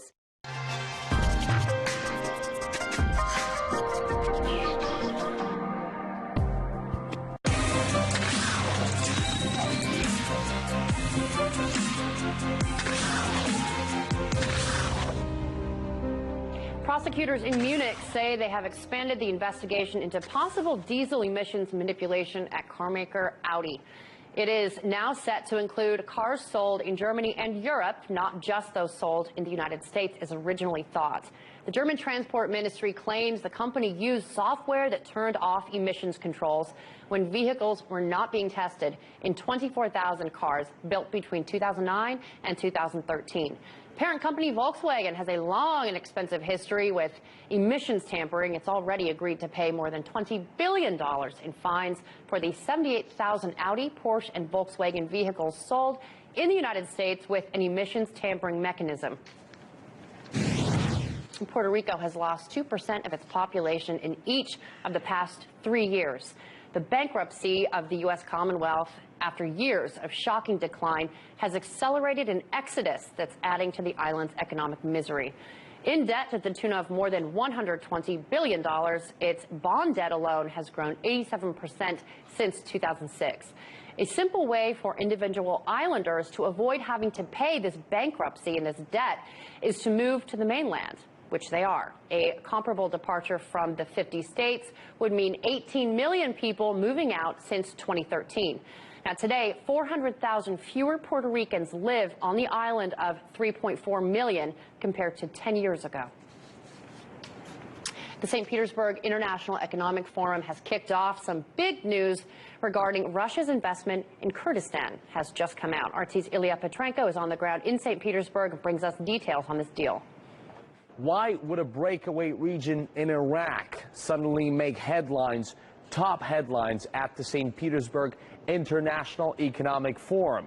I'll explain. Just think Iraqi Kurdistan. Normally, you'd expect to hear that name in reports about, let's say, war on Islamic State. But on Friday, their prime minister struck a massive deal with Russia's oil giant Rosneft. This was actually a series of agreements, and we don't know what they're totally valued at. That is kept in secret, although the spokesperson for Rosneft told me in an exclusive interview that this could be the largest series of contracts that were signed at the forum on Friday. Just think about the term, as many as 20 years. Rosneft and the Kurdish regional government have outlined the terms for an establishment of a joint venture to fulfill the long-term contracts in the exploration, production of oil, and the logistics. Rosneft will also get hold of the infrastructure for transporting crude out of Kurdistan with a total capacity of 700,000 of barrels of oil per day. This is, of course, a massive boost for the economy and confidence of the Kurds. And just bear in mind that this comes after two biggest U.S. oil companies, Chevron and ExxonMobil, pulled out of some of their projects in the Iraqi Kurdistan in the last 2 years. So right now, we are actually very curious whether with this Rosneft mega deal, they will regret some of them. Of course, we'll be watching how all this is going to play out for you. It's Ilya Petrenko for us in St. Petersburg. Now, despite some vehement opposition, it looks like Venezuelan President Nicolas Maduro could soon get his way by holding a referendum on a new constitution. Boom boss Bianca Ficini has more on that for us now. Bianca, what's the timeline on this, when this referendum could possibly be taking place? So right now we still have no idea when the referendum could happen, and we also have no idea how it could impact protests happening in Venezuela, either before the referendum or after. So it's something we'll have to keep an eye on. Although it's clear where his opponents and even some of his members of his own government stand, Venezuelan President Nicolas Maduro is not backing down. In a television broadcast on Thursday, he promised to hold a referendum on a new constitution drafted by the National Constituent Assembly. Maduro said, "I shall propose it explicitly. The new constitution will go to a consultative referendum, so it is the people who say whether they are in agreement or not with the new, strengthened constitution." One of the problems the opposition sees with that is the National Constituent Assembly still has to be formed. The government said elections for the assembly will be held in late July, but there's no word on when the referendum would happen. While the opposition has expressed concern over a skewed election, they're enjoying majority support as Venezuela grapples with a severe economic crisis. Aside from food and medicine shortages, massive protests, which sometimes turn deadly, have become the norm in the capital. It's led to international concern, especially from the Organization of American States. At a gathering of members earlier this week, Colombia's foreign minister urged the government to forget the assembly. To achieve social cohesion, we consider that the creation of the Constituent Assembly at this moment is negative for the country. The constituent must obey a legitimate decision by the Venezuelan people by consulting with the people as stipulated by the Venezuelan Constitution, and that Bolivarian Constitution of 1999 foresees mechanisms that allow Venezuela to regain its stability. But her comments probably won't mean much since the government announced in April that they planned to leave the organization. Foreign Minister Delcy Rodriguez accused the OAS of committing intrusive and illicit actions to interfere with the country's affairs. Maduro's government may be skeptical of help from outside governments, but leaders did recently accept a multi-million-dollar bond payment from Goldman Sachs. And do they want to pay that back? We shall see. Tell us more about this vote for the assembly. How would that work? What are the mechanisms involved? So this assembly will there will be 540 members in it, and residents can actually apply to be a member of this new constituency. Right now, they've seen over 30,000 applicants, and they still have a week left to apply. So they could be sorting through tens of thousands. But once the application process closes, the government will be collecting signatures on these candidates. And that's where the opposition gets concerned, because it's the government controlling this vote through signatures, and they're saying, well, if they're in control of it, how do we know that this is going to be a fair thing? Assuming everything goes well, though, the following week they'll vote, or the signatures and will be collected, and then they'll be able to vote later in July. Right, so as a very famous man said, it's not who votes, it's who counts the votes, as we all know. I understand Venezuelan protesters have become dependent, though, on donations. A lot of these people aren't eating. Obviously, they can't buy their own stuff. So what can you tell us about that? Right. So, and it's important to note that a lot of the demonstrations in Venezuela are peaceful, and there are plenty of people that, are not rioting in the streets. But for the people that are protesting physically or even violently, they really are relying on donations through GoFundMe pages and Kickstarter pages, a lot of the pages are receiving funds from people in the United States and Panama and other countries in Latin America with Venezuelan expats. That's remarkable that we've gotten to this place. In order to supply helmets or gas masks to protect themselves from tear gas. They're also supplying first aid kits, energy bars, whatever they can send to help those people that do find themselves in those scary physical alterations. Wow, very interesting as we follow this story. It's always something new and sometimes something terrifying. Yes. Thank you very much, Boom Boss Bianca Ficini.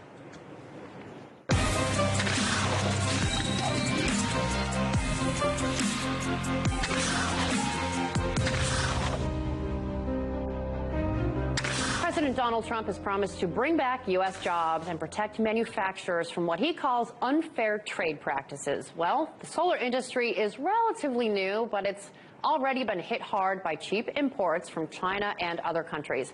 And one U.S. solar company is hoping Trump comes to the rescue. Suniva Incorporated is asking the U.S. to put emergency tariffs on imported solar cells, claiming it suffered serious injury from a flood of products coming for dominance. RT's Simone Del Rosario joins us now for more on this complicated subject. Simone, what do you got? The World Trade Organization's been put on notice. The U.S. is looking into whether to just skyrocketed in the past 5 years, and domestic companies are struggling to stay competitive. This investigation stems from a petition filed by solar company Suniva Incorporated to the U.S. International Trade Commission. Suniva produces crystalline silicone photovoltaic, or CSPV cells, which are bankruptcy in April, claims the increasing imports have taken market share from domestic producers and have led to bankruptcies, plant shutdowns, layoffs, and a severe deterioration of the financial performance of the domestic industry. Here's a picture of the past 5 years being painted by this petition. From 2022%, from 111 million units to 168 million units. Over the same time period, the value of those imports has increased 63%. The U.S. is now bringing in $8.3 billion in imports, whereas 5 years ago, that number was $5.1 billion.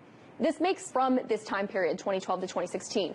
But Suniva claims that this growth is not translating for local companies, claiming the domestic market share fell from 21% down to 11% in the same U.S. has lost 1,200 manufacturing jobs so far, and wages have been slashed by 27%. I know, Lindsay, it's a lot of numbers. Bottom line is this. Solar energy industry is important because it's a microcosm of a bigger issue here. So this company is basically asking for President Trump to bail it out by making the foreign industry less competitive here. But what would that do to the solar industry as a whole? Loss of jobs or bankruptcy, which it's already experienced. They are arguing that this surge in global production, and we know this, solar power has gotten a lot cheaper. Remember, just a few years ago, so expensive, more expensive, instead of being able to use U.S. solar imports. Now that it's lost the case, though, this... So, to get thousands of episodes, all with no ads, for $2.99 a month. Easy as possible. You can buy bars and coins and get delivered discreetly to your door. On our website, could not leave their houses and farms. Polls in the UK warn of a drop in support for Prime Minister Theresa May less than a week before. Happens to be the son of the first Deputy Speaker of the upper house of the Afghan Parliament, is going to be exacerbated. Afghan politicians and in some cases Afghan government officials. The Prime Minister's campaign could be in trouble. The crucial takeaway message is horse race, and this is the woman who could end up the kingmaker. The special status for Scotland after Brexit. Meanwhile, almost 10,000 people have joined. In danger, and we need to do something to make people understand that independent Scotland. Civilians killed in airstrikes since 2014. However, the figures provided are much lower than Islamic State, and the Pentagon has also indicated that it expects an escalation of the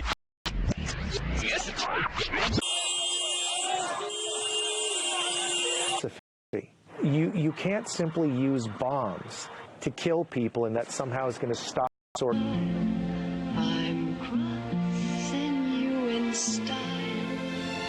You any updates?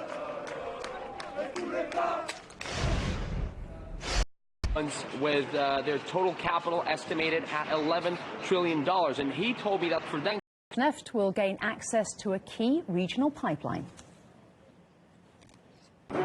Most precious possessions, teddy bears. The army says more than 150. Members of the European Parliament are misspending. The main reason behind the huge misspending is a lack of transparency. Allowance in travel expenses. A 3-day trip to Uruguay in November cost $500,000 alone. And even prepares your tomatoes. To find out more, call us on 0121 403 3000 or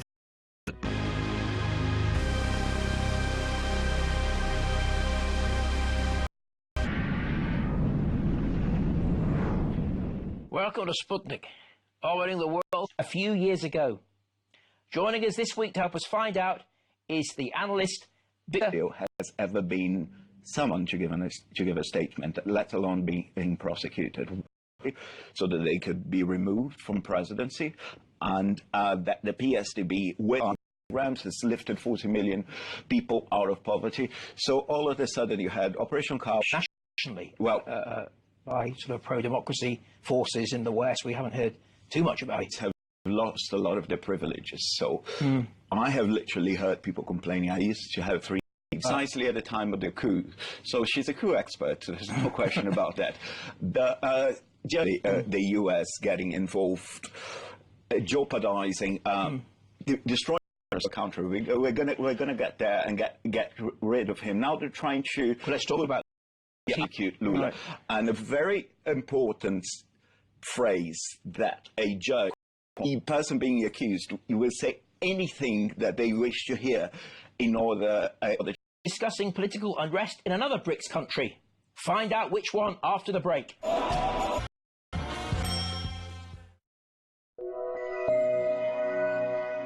Bullion. All for $8.72. Big on quality, little on price. The moment all processes cohere into a whole, something is going on in South Africa. You can feel unable to offer South Africans a coherent alternative. Right. Compromise.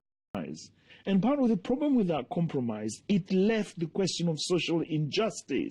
Habits have remained. Their habits in the everyday remain. The economic is still very much controlled in the same way. Right? And the more people stall these processes of social. On one hand was the promise of building a non-racial society. And South Africa was in the front path. Right? So, there are squabbles in the house. Yes. But the squabbles in the house are... You see what I mean? Yes, so all he has to do is to go and evoke those images of in which neoliberalism is kind of returning with a vengeance. I talk of neoliberalism. Check in to a Now TV Entertainment Pass and check out the latest and greatest. There you go. Choose your nappy. Rated by mums and bums. Welcome to RT International, broadcasting live from the Russian capital. I'm Kate. Afghanistan continues to be haunted by incompetent security. of fear and doubt atmosphere.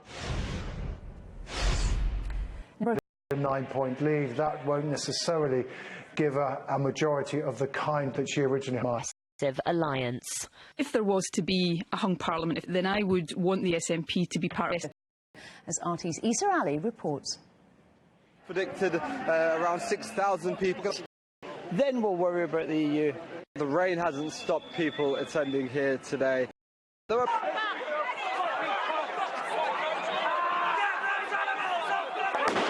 several orders of magnitude. Keep in mind that going forward, the Pentagon has already made clear. Daesh tune into their TVs and their computer monitors.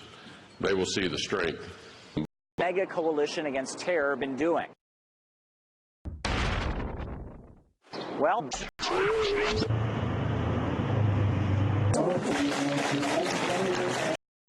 it will continue to expand because there are so many different people in the world.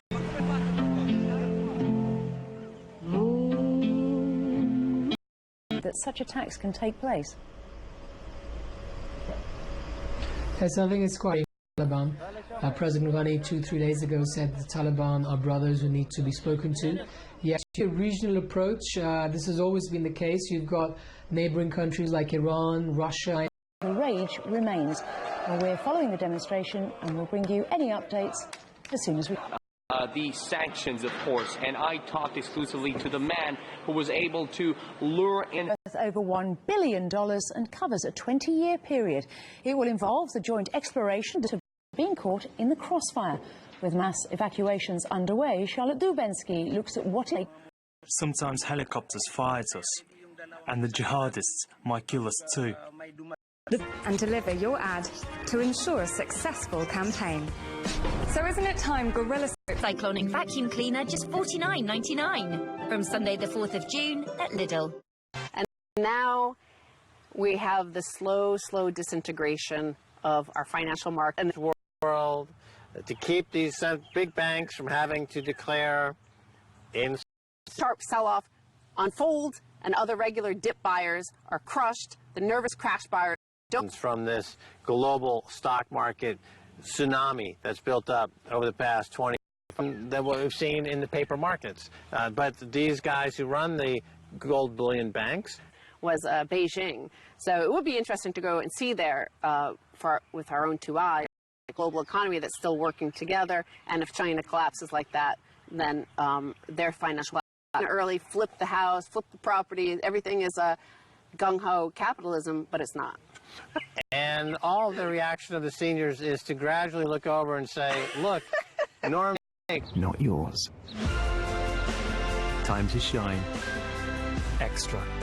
1,000 or visit us at bullionbypost.co.uk. Of market-ticker.org. Carl, welcome back. Thank you very much. We actually saw decreases. Now, it is relatively common for proprietary... And they paint a pretty rosy picture of things. And so you're... It's stupid, but it is what it is. So the thing is the ledger that people are not paying attention to, but they darn well ought to be. I've been screaming about it since I ran my internet insurance and things like this. And it's true, but realize that even if you have 100 employees, and this is if you don't have someone that comes in and hammers you like this. I don't understand. You mentioned Facebook and Amazon there, the so-called FANG stocks. And declining prices, which is what happens when every business becomes commoditized. Governments are expecting permanent forward exponential expansion. You said something there I want to repeat because I think it's important. So the margins, the profit margins on Amazon... To no small extent as a tax farm through tax credits coming from the rest of the taxpayer. And I make money with this. I looked at putting my cloud stuff on AWS, and I literally couldn't figure out the pricing. Carl Denninger, you can find him at market-ticker.org if you want to reach us. And with over 250 box sets, there's something for everyone. To start your...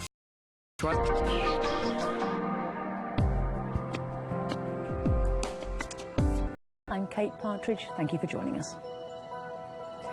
Officials have confirmed 3 explosions Afghanistan continues to be haunted by incompetent security officials. A fair and doubt atmosphere. Another 9-point lead, that won't necessarily give a majority of the kind that she originally had. Alternative to a Conservative government. Whether the UK gets a coalition or not, vote last year, the protesters here feel like everything's changed because most people in Scotland, whether it's the Conservatives or Jeremy Corbyn's Labour, then there must be some concessions which could see. In this sort of situation, we do everything humanly possible to avoid bleeding. When the forces of ISIS and Daesh tune into their TVs and their computer monitors,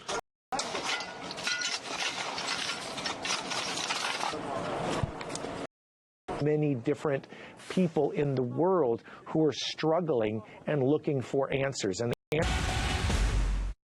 Wing Slots, with over 200 games and we'll bring you any updates as soon as we get them. From sovereign investment funds with their total capital estimated at $11 billion. And covers a 20-year period. It will involve the joint exploration and development of Island City, where civilians are under threat of being caught in the crossfire with mass evacuations. We're afraid. Sometimes helicopters fire at us.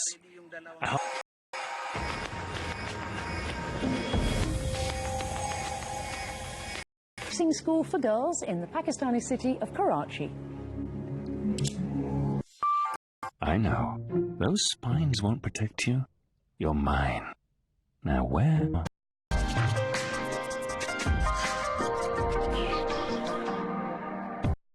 Consistently wrong of late, Jeremy Corbyn's party leads the Tories by maybe 57%. In 2016 on a hanger containing food, containing rice. Responsible for aid in the British government, former Secretary of State for International Development and the former Vice Chair of the was achieved in Paris. Now let's go to Brexit. Theresa May said all of these acts have been determined in all of this, and I profoundly hope that it will be those two who are negotiating for. I'm sure it is not, and I can't possibly comment on. By Theresa May. Well, I don't think there were any encouragement to people to travel to Libya in those days. The Prime Minister was that the era of interventions in Afghanistan and Iraq. She's been supporting. We'll put a list of the candidates at the end of this segment. No, I don't. I think that this is. I think the policy could have been better explained, and I think the policy. You know, there have been cases where people have wanted to change homes, wanted to downsize. I'd have an idea of what I'd pay, you'd have an idea of what you'd accept, but neither of us know where each of us is coming, and we negotiate. That's what happens. Richmond Park constituency, Sarah Olney for the Liberal Democrats, Kate Chewett of Labour, Peter Jewell of UKIP. Will we speak games and massive jackpots? What will you play? Sign up now and get. These products that I use are their nappies. They do the job. They're really good. And cost-wise. The longest war that the West now has fought.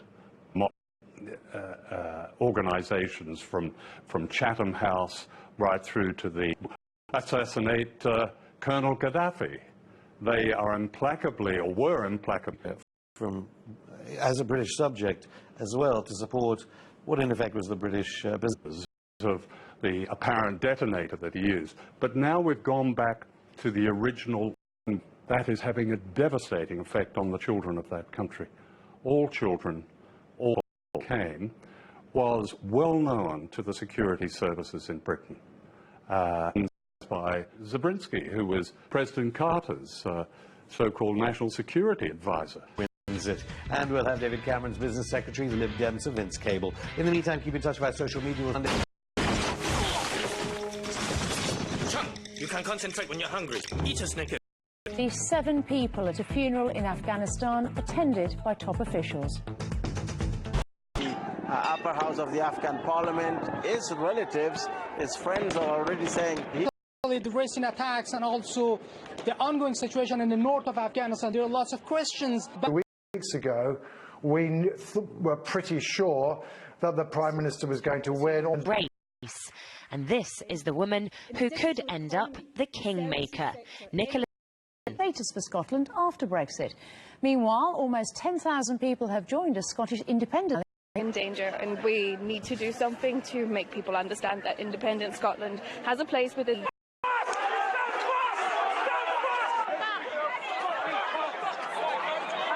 Up those figures by several orders of magnitude. Keep in mind that going forward, when the forces of ISIS and Daesh tune into their TVs and their computer monitors. Well, the bombing started in 2014 in Iraq and Syria.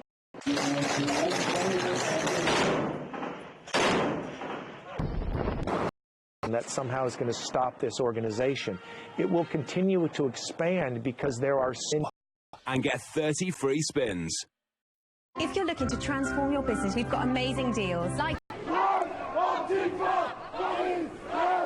activists heading the procession. Companies in different regions may reject it. There are opportunities in other regions and for other. The Kurdistan regional government in northern Iraq. The agreement is worth more than $1 billion. Our billions are under threat of being caught in the crossfire. And with mass evacuations underway, Charlotte. Too. The Filipino military has admitted the fight is far harder than. Well, we've tried to get a response from John Pilger is the guest on Going Underground, talking about a possible connection between the MI. It means you can promote 2 games at once. Oh, sorry. Newsmen, I'm looking at you, Paxman, Peston, Marr, Bimbleby, take your pick. Of a general election, you really need to understand the hearts and minds of the average. Darling gives the smile might never happen. Jeremy Corbyn, he's not worth that full of. Price from UKIP, Emma Lane from Conservative, and Sam Hall from the Green Party. Can you pick them out? There's a. Where were you, Richard? Where were you? Where were you, Indy? Where were you? Definitely not in church. and say that every school should have, for example, a Muslim teacher. Well, that worked out nice, didn't it? But as the fallout from the confrontation began to mount, Keith struggled to cope with some students. I deserves less than the old person, right? You're more important than the refugees on the dinghy. You're more important than the disabled, and you're more important than... Tech. As voting is so important, these stations are set up in impressive local landmarks. There's a tap that makes your coffee.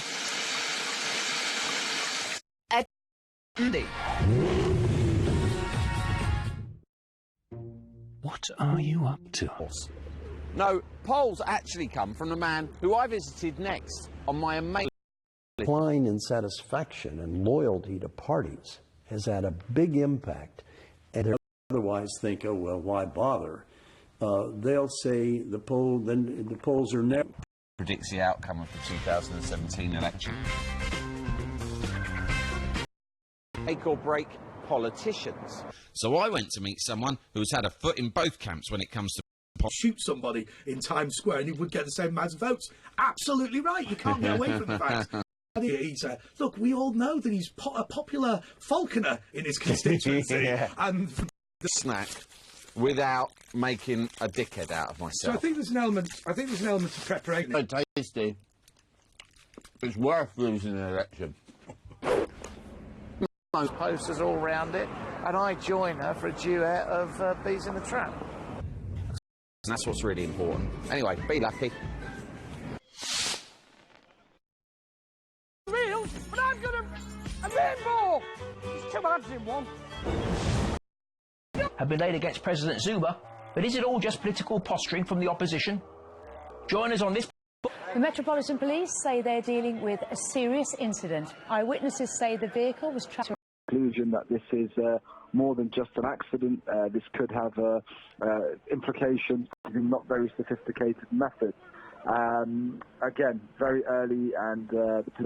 Potentially disruptive is this? Well, unfortunately...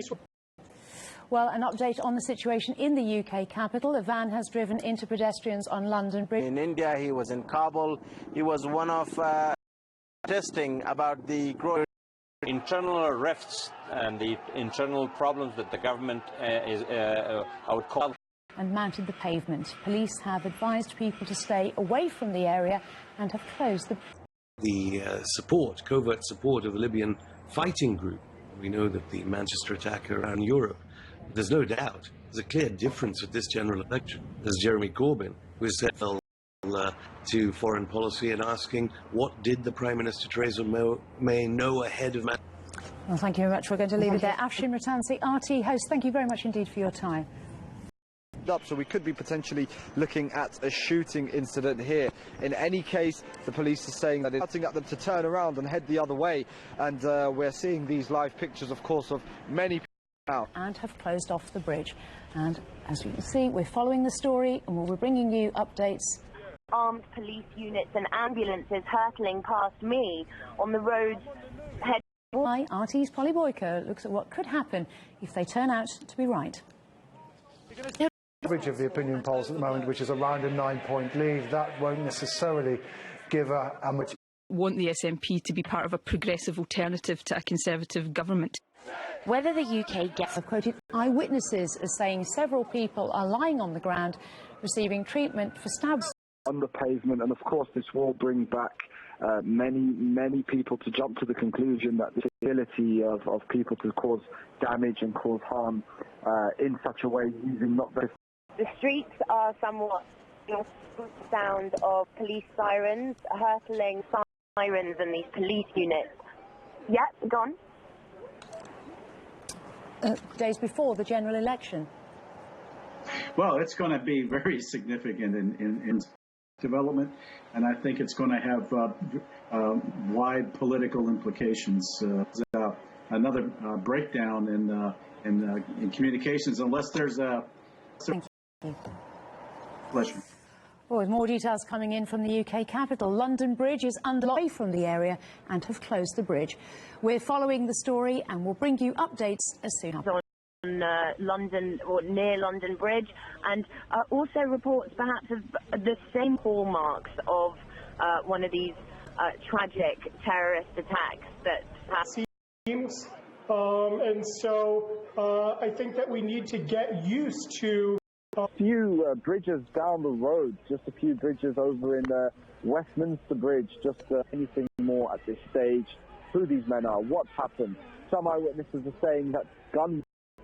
Many people who are on the terrorism watch list, counter-terrorism control order, saying that those... can confirm as well, BTP, that's British Transport Police, they have also confirmed now plainclothes officer there, possibly a detective as well, moving people away, just giving an indication of what a rapidly... You could hear gunshots. One gentleman who described himself as a former military individual at the nearby hospital.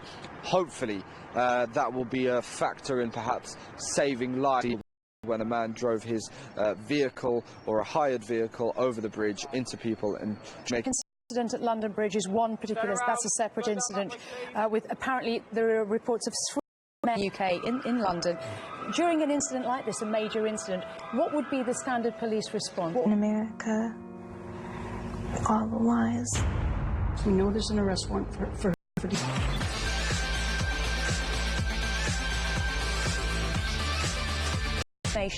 after making sure it is accurate. Eyewitnesses also describe bodies strewn. So at the moment, the city definitely on lockdown, very confused. The suggestion that there's 3 perpetrators linked to the van that mowed down the pedestrians. It's the riot police, if you like. So that would certainly suggest that, well, you know, sadly, we've got around 3,000 potential... multiple locations. Does this mark a sort of change of tactics used by terrorists, an escalation, if you like? Vehicle for ramming members of the public, the use of assailants carrying knives, 2005 suicide bombings. That was the day that the United Kingdom was announced. Reportedly, gunshots were released or fired. It's unclear whether those are the area. So already people are trying to come together to make sure people get to a safe place. And now we can return to RT's Polly Boyko, who joins us by phone. Well, very carefree and seemingly happy evenings have turned into all of this. So a very confused picture on the ground at the moment. More than one person has died in an incident on London Bridge. The area is now under lockdown. Updated on the incident at London Bridge. And the White House has said President Trump is being kept informed. Western Europe, it seems. And so I think that we need to get... Have so far not confirmed the stabbing. They are giving the advice to anyone in that attack, and yet here we are again with another incident, another terrorist attack. It seems the Thames, or just down the River Thames, that's since been reopened, but there are 2 ongoing investigations if they can't get home, and also we're hearing cab drivers helping people to get home for free. So very so certainly what this forces us to think about is not the Pentagon wants, but there's all types of victims on both sides that are caught up in this. More dialogue and an understanding and even a sort of reparations. Several stabbings have hit central London, with reports of dozens of casualties and more. President Trump is being kept informed about the incident in London. Well, this has happened after the UK government... Pedestrians, it's thought, on the street just nearby. A stabbing incident as well in Borough Market. Well, let's go now live to RT Going Underground host Afshin Rittenzi.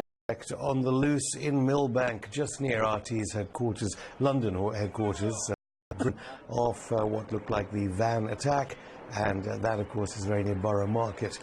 The British Secret Service's involvement with jihadists and Islamists as the British government. To have for the security situation in the UK, obviously the security level was lowered from imminent attacks in what's seeming like 3 different locations in London, with the intelligence services having no of mass surveillance, as exposed by Edward Snowden, who said, of course... Theresa May confirming this is being treated as a terror incident. Witnesses also described bodies apparently strewn over the road on London Bridge, with ambulance crews... Showing the sheer scale, the numbers of people that had to be moved out of what would have been a very busy area. We've also seen reports of people saying that they've seen people with deep... Of course, people will be demanding not just words and not just all the... And we were up late covering the tragic events in Manchester, which had followed Ariana Grande's concert. I think Theresa May is right to do what she's doing at the minute. I think the most important thing is London has to be locked down. From critical to severe, and that was after the Manchester bombing. Well, do you think this looks like it has taken the security... Early days when the political agenda skewed, we started having lots of new concerns. Treated as connected to that initial van ramming attack, the Vauxhall incident is a sort of thing. I think the first question is for the authorities, do they want to have a genuine conversation about what the strategy was allowed to fail in the UK? So one of the things I would say is we clamp down on Islamist for Muslim bodies across Europe and in the world. Now, if you're going to disconnect from communities and affairs in Libya, that was done under the Cameron government with US forces, with Allied forces, inevitably is going to come... Casualties have been taken to hospitals in the area from London Bridge and... Both sides, we'd have more ambulances descending on the area really continuously due to their hotels that are in the area that has been cordoned off. A lot of bar workers... are using in London, and what impact will this indeed have on wider political discourse? Place for a so-called terrorist attack. Certainly there's a number of... At all, do you think, or as the Mayor of London, Sadiq Khan, said, this is part and parcel of... terrorism, armed police, heavily armed police, by the way, on the street, which were working with NATO, which were working with British intelligence to overthrow Gaddafi. Numbers, we're told anyway.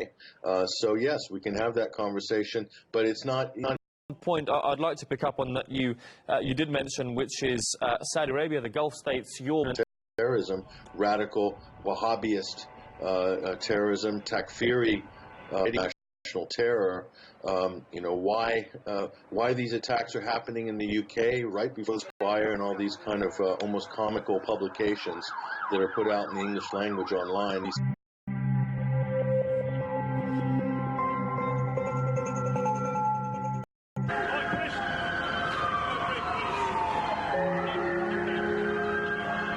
If seeming chaos amongst Scotland Yard. It was only in the past hour that we heard from Scotland Yard is the chief context in which to judge incidents like this country. Her party members were excoriating Corbyn. Those elements of the state here in Britain that want to make the British public... as we saw, Theresa May has come under fire herself, and her party's come under fire for the cuts and the police failure here. The police, as I said, making this error just in the past hour, 2 weeks ago. How do you really stop innocent people being killed? Is it in Syria as well? Just to talk about the wider context... There is a sharp difference here between terror atrocities in Russia and terror atrocities today. We may well hear more about lone wolves. What will happen now? And these complaints were written even as terror and bombings knew how to make a bomb. They knew exactly where to strike and how to... It's not just Britain. It's all...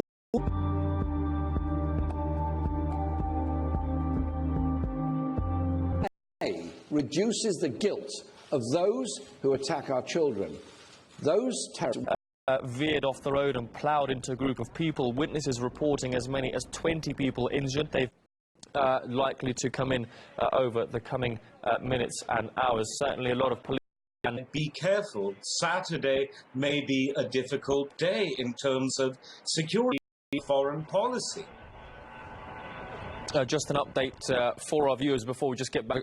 The status quo is working when the status quo means bodies strewn across the pavement, and then pretend to cry crocodile tears when those moderate rebels, a related failure of foreign policy and domestic policing. It's sort of, if we've got the One Belt, One Road economic Silk Road, we've got a blow. Just the Arena one, when we saw army deployed on the streets. Should people be bracing themselves to be an economics expert? The whole time, her whole political career, we've got one prime minister who hung her hat on the status quo. We're seeing the status quo mutiny in just a few days' time. You're absolutely right. The terrorism centre to stop extremism. Similar sentiments echoed indeed by Vladimir.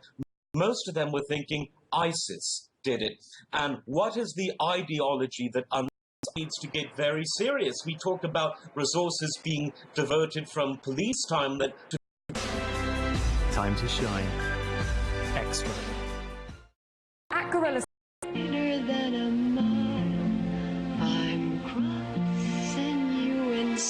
Dead and at least 20 others injured. They happened at London Bridge and Borough Market and are believed to...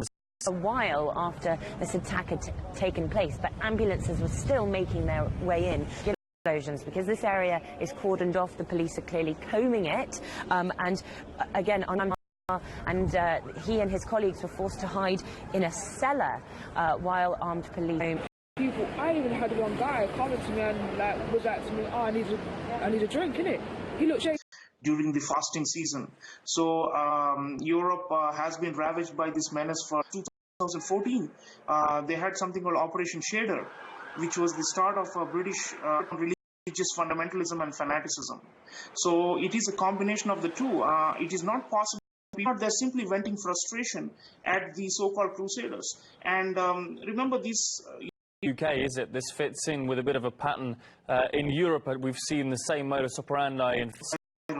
What happens is that these attacks happen, and then it increases the anti-immigrant and and there are nobodies. Suddenly they are told that, if you go out and achieve martyrdom, then you will be, The threat level increased, more armed police on the streets. We've already seen special units created. We'll have to take on greater powers and to be able to weed out some of these elements who had been on the watch list but then had dropped off. I think there's also a question of limited resources. Many people believe that, they seem to be also taking inspiration from what's happening overseas, like in the attacking bystanders with knives. They fled the scene, heading south to Borough High Street, where they reported that.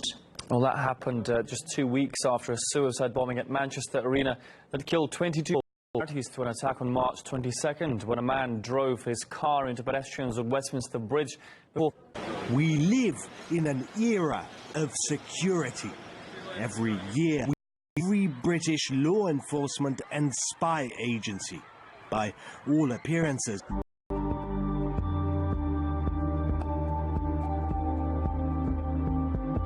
other analysts, etc.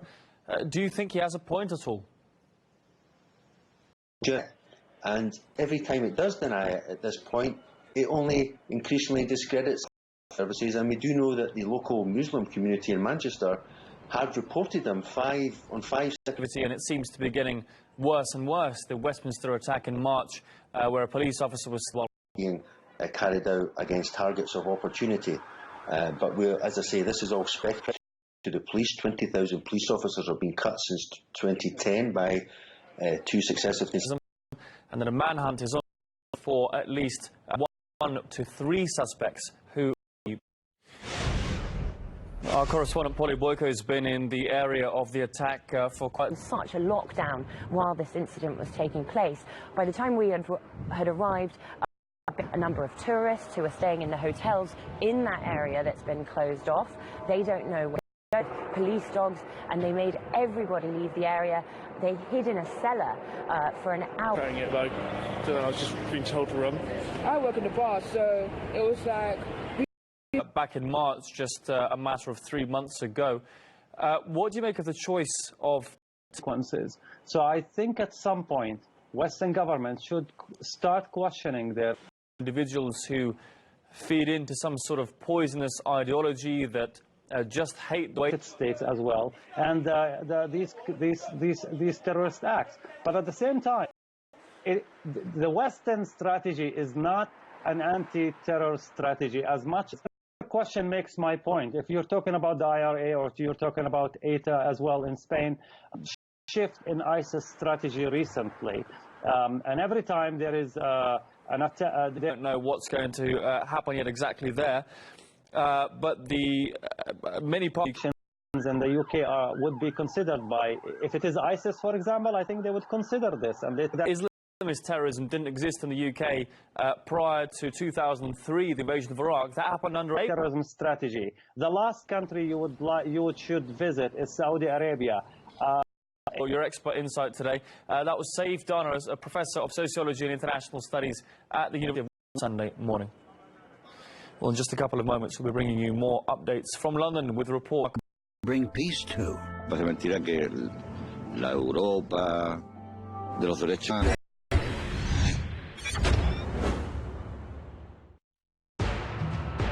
Bridge mowing down pedestrians. Men armed with long knives then stepped out of the vehicle and went in terms of preventing them long-term with intelligence, etc. Just how realistic is it? The UK in less than 3 months. We saw the Westminster attack back in March. And you've written extensively, Paul, on the war on terror. You've got so you've had a complete disturbance in the Middle East and in the Muslim world that fate is about, and that is why Sharia law cannot be tolerated in these countries. Which is Donald Trump doing the most, you say, to combat the caliphate and buy bombs to support these cells that we see executing these. Well, the London Ambulance Service have released a statement saying that now as well is said to be among the victims a heavily pregnant woman. Told not to let anybody in for the security of their customers. So a number of... Well, yeah, it was a little window trying to look out of it. Well, I was on...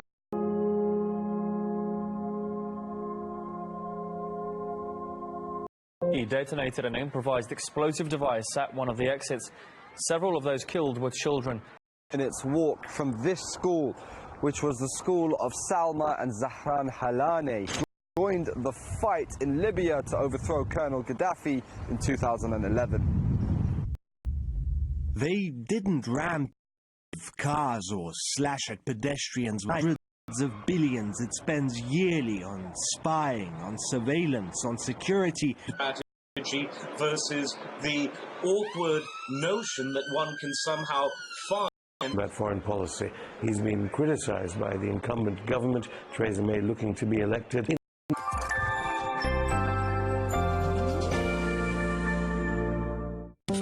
have heard calls about the need to reboot the incomes of the household, and this brought again this thing. But when it comes to liberalization, both economic and political liberalization, the Russians we have to do to not only develop small businesses, to our program, because we've seen that the government should do that. It's their job to do strategy and the strategy of your ideological opponents, the center that is headed. How to say the time when the increase in pension age.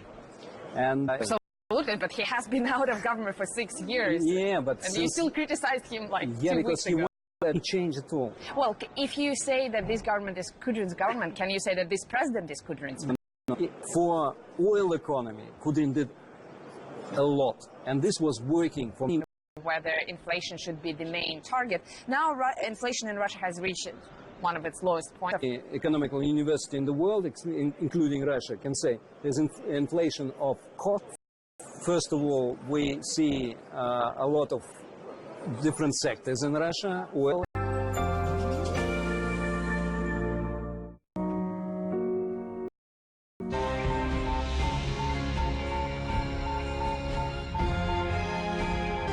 They would need, in theory, to sustain the gains that they have been building. For the agricultural sector, the same thing happened, for example, innovation sector. They reduced agriculture as a special sector, and that's why they were more active on that. But the other thing, that Blair in Britain, it's a special unit for reforms. It many years with this word, stability. We had enough incomes. We have to be at this meeting with Putin and Kudrin and the government, where we businessmen. It's only few cases when we lost. I mean, that was so many. The Council of Europe. First thing, what is the problem of EU? And you will always hear bureaucracy. And you hear the gratitude for it from the head of the Russian state. Sounds fair from first. Also, we can be in courts on the side of the businessmen. But again, you have the mandate from.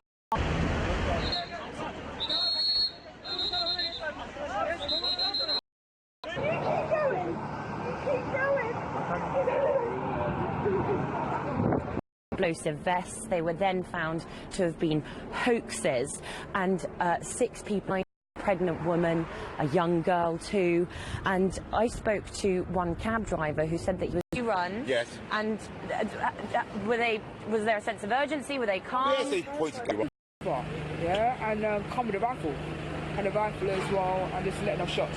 So and their families, it's an horrific crime, particularly coming after the terrorist. Number of prevented attacks as well, according to security services, is just rising in frequency. And Trump, US president, saying we need to be smart, vigilant and tough. We need the courts to, if any, this will have either way, because we've certainly had 2 different viewpoints, haven't we, from he's been criticised by that, by certain members of his own party, by the Tory party as well, or fatally stabbing a police officer.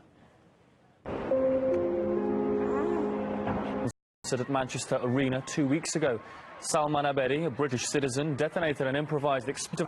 Abedi lived just a few minutes' walk from this school, which was the school of Sal, now in a wheelchair, having joined the fight in Libya to overthrow Colonel Gaddafi in 2000.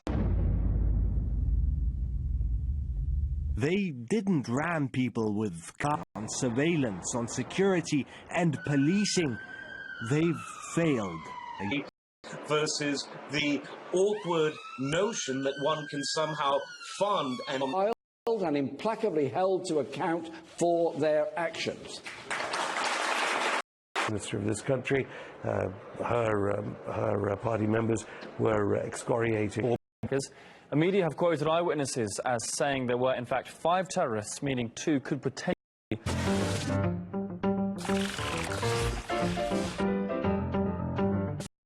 With me, George Bush. I've given up interfering in other people's countries. What's it all about, really? It's been going on for about 3 years. Initially, the election car wash plus the coup d'etat, which we saw last year, were instrumental. This coup d'etat with a thin veneer of an impeachment. Him bribing someone from a company for 2 million reais, about of the UK. 40 million people had been lifted out of poverty, and Brazil had paid off his external to the Koch Industries, the oil refinery in Texas. You will see pictures of the leader of production in Brazil. We haven't reached the oil yet. The oil is very deep down in the Atlantic. I don't do anything wrong. All I do is traffic drugs. So that's how bad it is in Brazil. Brazil is the justice system in Brazil is vestigial of the European system. So it's the neoliberal party is far more corrupt, They're simple. In case you're new to the game, this is how it works now. The economy is built around their ancestors centuries ago did. Oh, South Africa is in a moment of a crossroad. They are the main opposition party, aren't they? But there was also opposition within the ANC. Criticism of Zuma. Like touches the popular as probably did before, and one can explain that in a number of the Freedom Charter, about question about land, about the economic, about all the. I'm with you. Yeah. It speaks to that question. So some of it is to do with the land, unlike Zimbabwe. Land. That's right. So is there a hope or chance that Zuma may actually start to tackle? About service delivery, which finance minister of another importance it might be. I noticed last time I was in Johannesburg in March, and I was sitting in this Uber car, being driven one place or another. Not in themselves, they do not have. They can occupy the news media daily.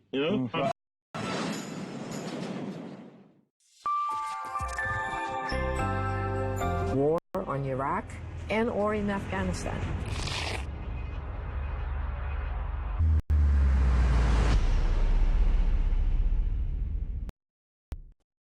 People confirmed dead and more than 30 injured. Martins Poliboyko is at the scene of the terror atrocity where it's now gone just 5. Shot dead within 8 minutes after receiving reports of the incident. We've also heard reports, something that police didn't mention but perhaps will be pieced together later on, a man on the street, and he told me about that very frightening moment when armed police taken up and everything because he was outside. Did he tell you what he saw? Yeah. What did he see? And the fluid nature of such attacks, it's not surprising that the nature of a Islamic State or ISIS is not doing particularly well. It's being cornered, and so... We've had a reaction from various UK political leaders expressing condolences, etc. from... are actually born in the country in question, and I think this is the big problem. The European... More than a bunch of crazy individuals feeding into a poor... To be more precise, individuals operating with connections, perhaps with groups, radical... occurring.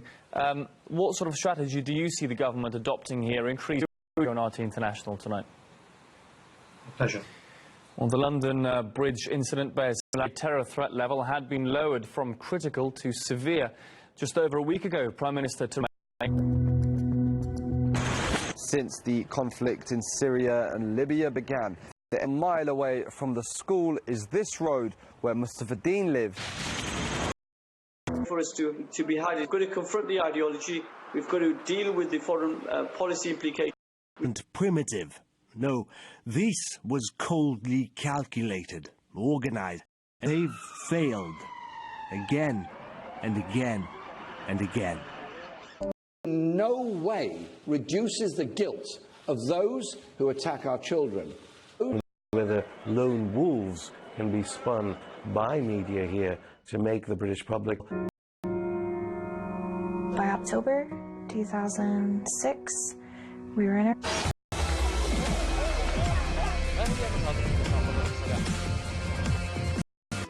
Who are these children, and how did they manage to make themselves invisible?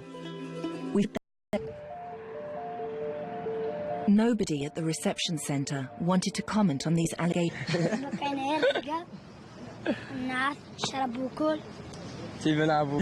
About Milad from Afghanistan. He has a friend called Mesbah, who's also 14. تقریبا دیگه 4 ماه میشه در خود یونان هستیم دیگه دو نیم ماه میشه که No podemos saber dónde los habían captado, quiénes eran y desgraciadamente Syrian women engaging in prostitution. They include some of the over 10,000 minors into adult women. For the mafia, they're an extremely lucrative business. that she have is stay let me one. Some of these wars that have been started, particularly under the Bush administration. On people smuggling strategies. Problema grosso è quello di innanzitutto dargli protezione. But the reality is different. In theory, they go into protective custody, which means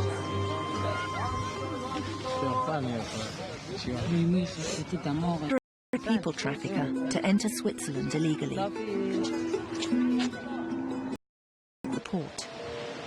Only a few weeks ago, a boy died during the descent. Her mother.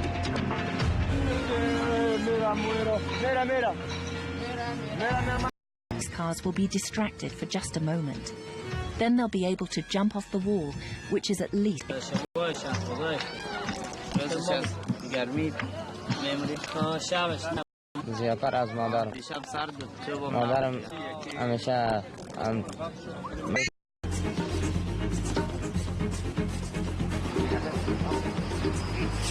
Special reception centres. This aid is part funded by the EU, but someone. Well, they're wounded.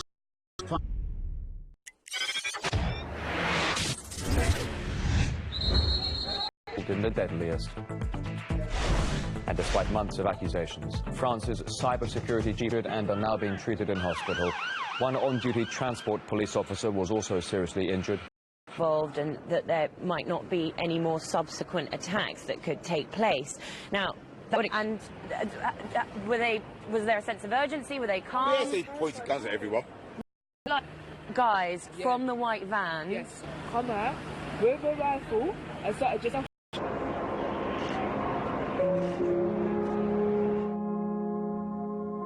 Manchester, amid fears the attacker may have built more bombs. And the area where the extreme...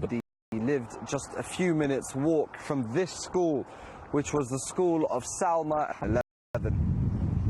We discussed reasons for the wave of radicalisation in the UK with the chief executive. What we have here is some grotesque ideology from Daesh trying to cells, individuals, parts of cells who are being monitored. In downtown Kabul, inside the military protection, inside the 2017 is going to be another tough year for the valiant Afghan security forces. There was NATO and American troops that could not bring stability into Afghanistan. We could not expect it from a few thousand. Tens of millions of American dollars out of the country. We know that the Afghan government is composed, again, of... During the French elections. We are the victim, we are the targets.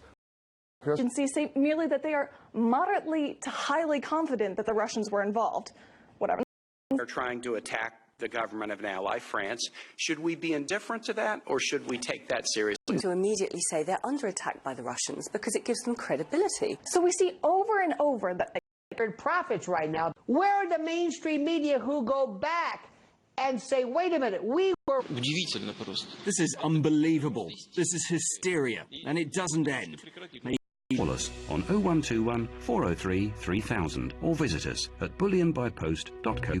Cleaning a little easier this week. With this convertible cordless cyclonic vacuum cleaner, just $49.99 is based. The NGO champions the rights of refugees on the island and is investing. The boys disappear without a trace.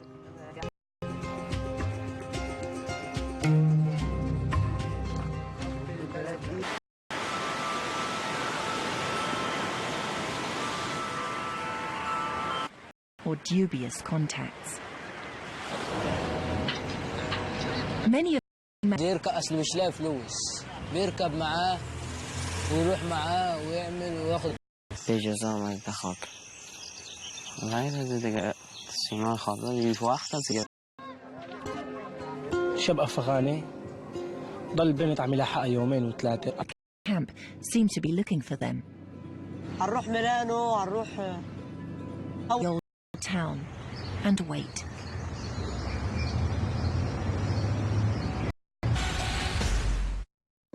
Make cleaning a little easier this week with this convertible.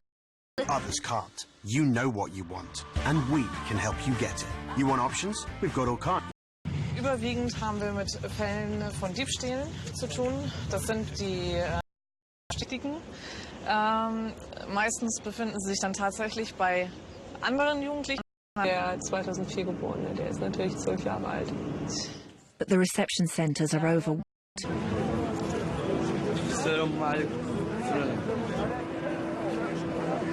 La solución es mejorar la atención que se les da en España, en Italia. We know that child-centred care can be the key to their integration. But thousands in München, das wissen die lokalen Behörden, aber nicht wir hier in Brüssel. Und von daher ist es, glaube ich, aus Hamid shortly before we take the ferry from Sicily to the mainland. He's worried about being taken back.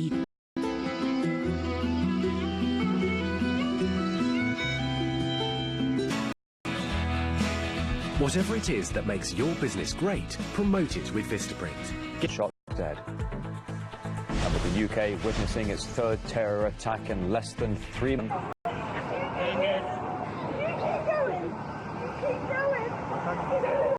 Scenes of utter panic on the streets as this attack unfolded. I spoke to a county.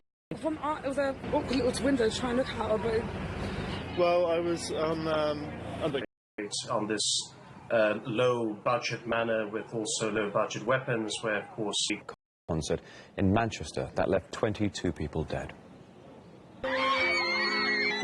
Split on whether it's the UK's foreign policy or growing radicalisation, which has given rise terrorist acts before in Europe. We know that they were born and raised in. Plus a big bag of tortilla chips and a jar of hot salsa dip. Oh, and a pack of peanuts and potatoes. This just proves that the whole concept of a green zone. And their computer monitors, they will see the strength of a combined 68 nations. Been doing. Well, the bombing started.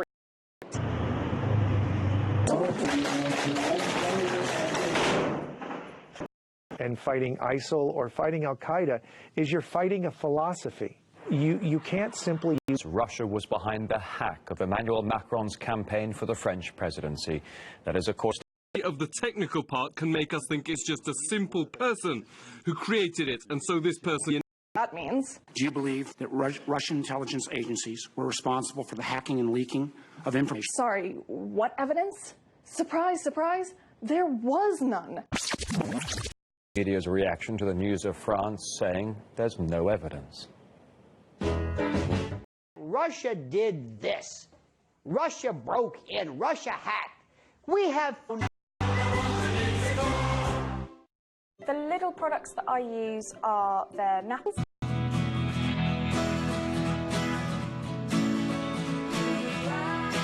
The Russian economy, with the talent and entrepreneurial skills of its people, has gained more currency. 2014 came, and it was a crucial point. It's a break. And I think in Russia, attitude towards competition is a little bit like attitude towards democracy. Everybody. Groups of experts preparing, we call it Stolypinsky Club, preparing our strategy, as I said. We were doing our program because we've seen that the government. Term, and it has just been announced that your strategy and the strategy of your ideological opponent. Except one, the pension. How to say the time when the first felt the problems of 2011. Huge and very risky move. They made a tax reform, and they. Russia has reached one of its lowest points of 4%. Do you think that's going to sort of eliminate not doing business in Russia when you only see the cost grow rather than demands?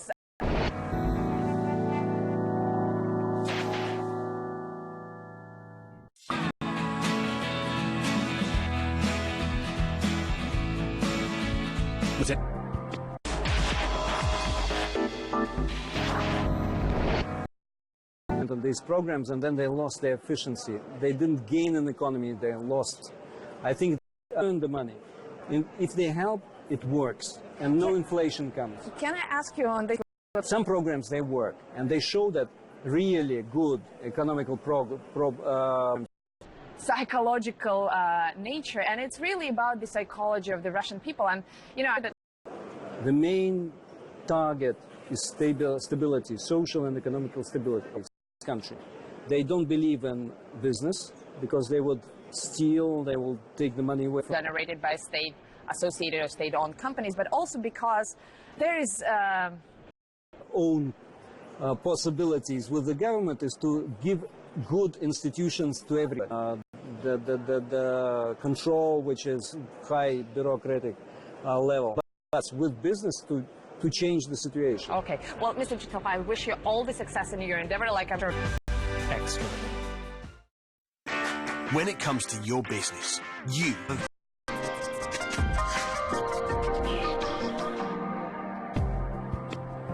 It's never been done before.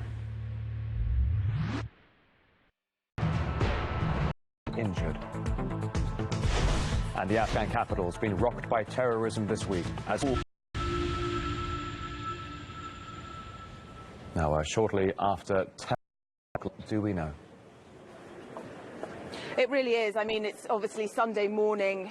Limited information so far, but we did get a statement from them as to any terror incidents, the last of them less than 2 weeks ago in Manchester. But police came in, basically asked us to leave.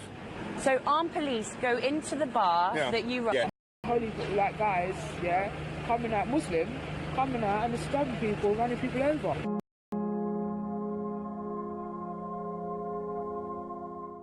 These terrorists. Manchester 2 weeks ago had already exposed a striking division among politicians about who's to blame. The country's government led by Muammar Gaddafi in 2011, and Salafi jihadism and terrorism was. We heard the sound of a bang, and then people began. Chia chips and a jar of hot salsa dip. Oh, and a pack of peanuts and potato chips. So that. Of a green zone, not just inside Kabul, but anywhere inside us. Another year of tough decisions. 16 years on from the U.S. invasion, an Afghan assessment report, the Afghan army is losing roughly 4,000 soldiers per month, many due to Afghanistan shipping tens and tens of millions of American dollars out of the country. We know that the Afghan directed against the French election cycle. As part of this strategy, Russia hopes to highly confident that the Russians were involved, whatever that means. Do you believe that Russian intelligence... We have evidence of attacks coming from Ukraine and Russia. Sorry, what evidence?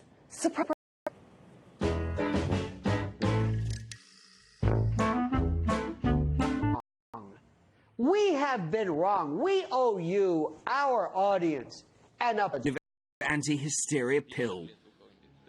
And coming up next to RT International, the story of American. The goal is study.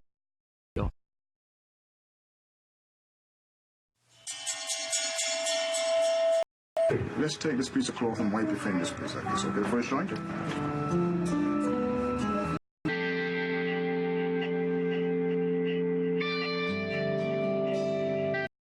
I'm protecting America. I'm keeping them safe from the bad guys. I have over 16 years in the military. So in my mind, it was a logically gotten to feel like I'm in a place that feels like home.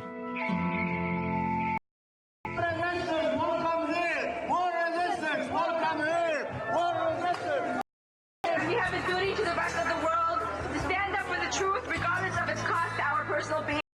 We figured all this stuff out, and that we needed, we needed some kind of provision to be.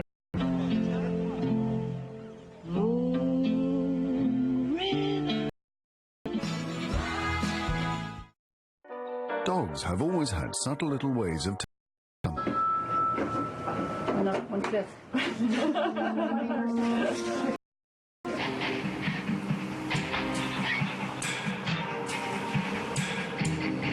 Should be made for them to be allowed to stay in Canada.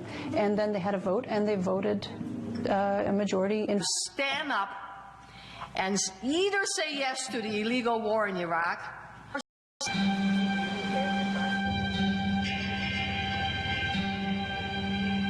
And feelings of millions of Canadians across the land. So I think you should know that's going to have an outcry, I think, with everybody. So, yeah.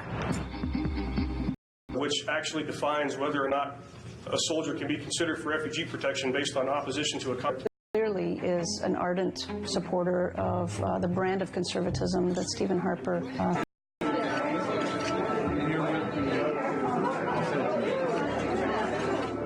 do what it is that I have to do accordingly.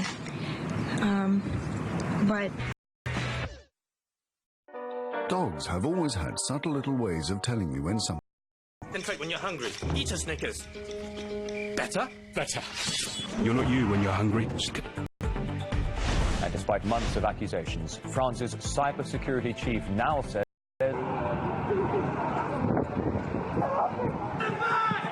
at least 48 people. A guy, holy black guys, coming out Muslim. This horrific attack happened. What do we know? Well, the police are playing their police that the men were shot dead 8 minutes after they received the first emergency call. So they're bear striking similarities to the attack on March 22nd, when a man ploughed his car into the UK again almost 2 weeks ago, when a suicide bomber attacked a pop concert in Manchester. Here at home. What we have here is some grotesque ideology from. For being lost and disillusioned and not really understanding what's at stake in the libertarian laws which protect individuals' freedoms, and in an ideal world they work very well. Or gunshot. Is it possible that the leaders in Europe and the media cannot convince people? And those who are so have such a fervent belief in Britain's unique 24 hours, absolutely critical now that Theresa May acts, and she is seen to be. We heard the sound of a bang, and then people began. Time to shine. Extra. In Kabul may as well be called jihadi green from now on. If you can explode a bomb. Isn't it not possible to say it's obviously a state, it's obviously a criminal group, it really can be anyone. In leaking of information and using misinformation in order to influence our elections. Given that their election is still to come. But France, however, just elected a new president, and everyone was. It's been very easy for him to simply say nothing, to allow the impression that the Russians were. The media's reaction to this news of France saying there's no evidence. Who had no ratings whatsoever, now are doing fantastic. You think. Surfaced during that meeting and have been following the Russian leader throughout the week, despite his denials.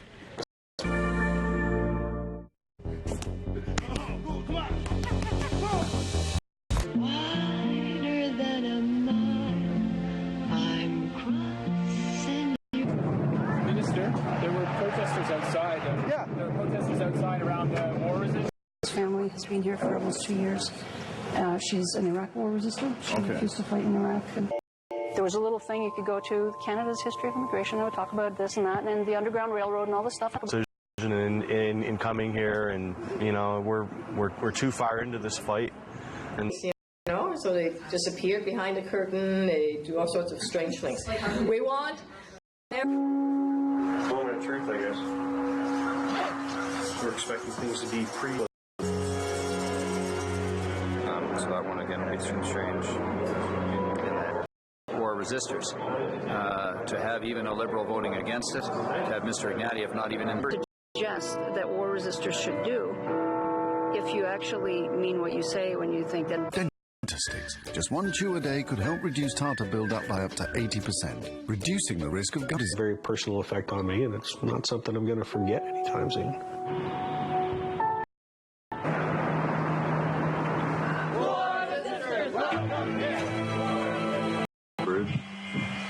And I'm going to be coming across here in like the next.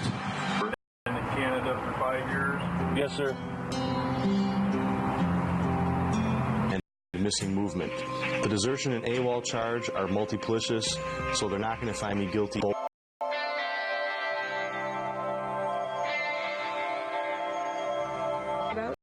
Federal Court of Appeals rules for Jeremy Hinsman.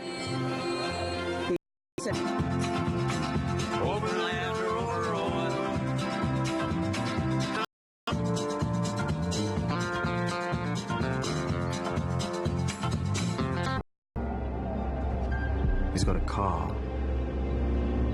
He's got a career.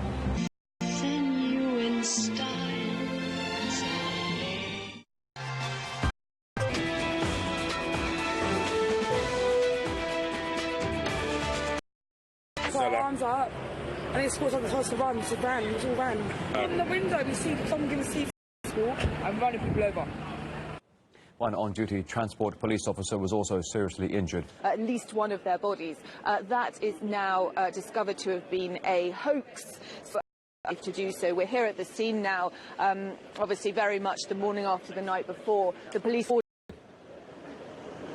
We have had some statements from the police, but we don't know. In the last few minutes, that a Cobra meeting at 10 Downing Street has just finished. The threat level remains severe, and that's assessed by JTAC, who are in Westminster Bridge before fatally stabbing a policeman. An attack remains highly likely, but that a further attack may be imminent. ISIS and Salafi jihadism was not in Libya until Britain participated in the NATO air campaign. When a firecracker was mistaken for a gunshot or explosion. Italian media reporting. The products that I use are their nappies. They do the job. They're really good. And cost-wise. The capital was struck by its deadliest attack in years. A surveillance camera captured the moment of the blast, attacking terrorists into other regions where they're looking for safe havens. In America's war on terror.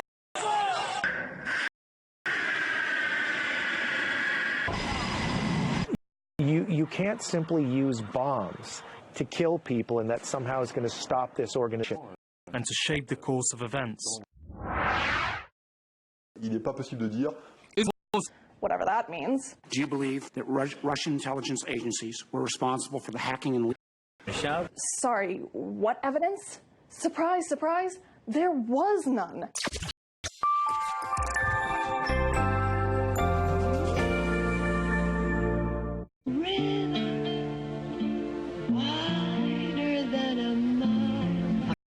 Shia Muslims mourn the death of martyr Imam Hussein, the Prophet Muhammad's grandson. With 600,000 inhabitants, Liari is Karachi's. Arisha, हमारी boys class की बेहतरीन boxer और वो हिस्सा लेगी. मेरे trainer बहुत अच्छे हैं. The club now has 15 girls. Even during training, they've to. दूसरे दिन मैंने अपने पापा को कहा कि मुझे बॉक्सिंग सीखनी है, तो पापा ने मुझे मना किया.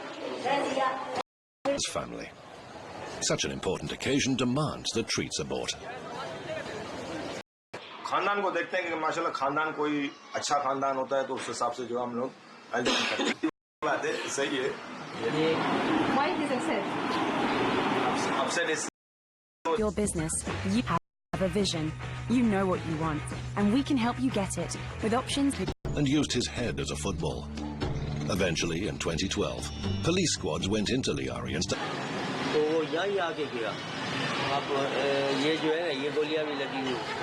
sister. She's already won several cups and now hopes to continue adding to her collection.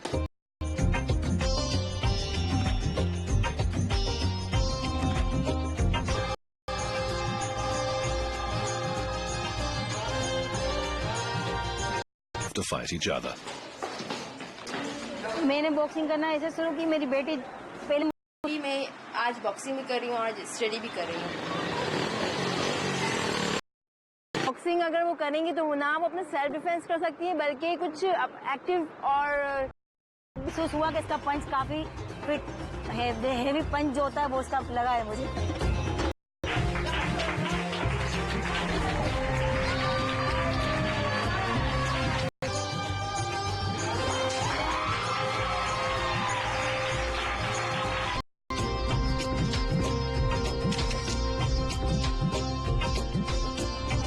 delivered discreetly to your door.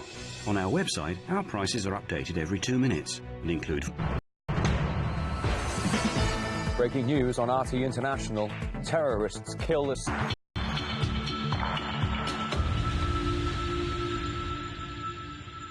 What was it like? Tell me. So, how many of them were there? I don't know. This officer was also seriously injured. And as the investigation gets underway, more details of the attack... Last night, apparently it was hired from a rental company, so the perpetrator... Essentially, we first saw this style of attack where people were run over using a van or a car in Westminster of Queen. While we have made significant progress in recent years, there is...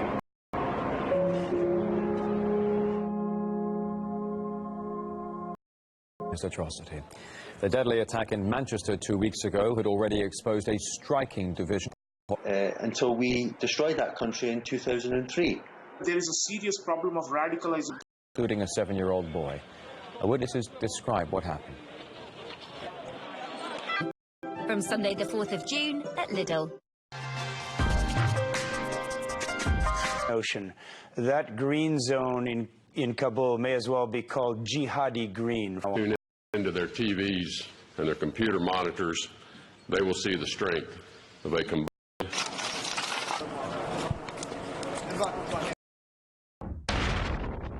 Fighting terror and fighting ISIL or fighting Al-Qaeda is you're fighting a philosophy. The exact same Russian playbook. And open the polls. This all started last year when Moscow was accused of meddling in the election. But France, however, just elected a new president, and everyone was on the lookout for Moscow's meddling. They immediately say they're under attack by the Russians because it gives them credibility. So we see over and over that. And we can help you get it with options like special finishes and papers. Absolutely guaranteed.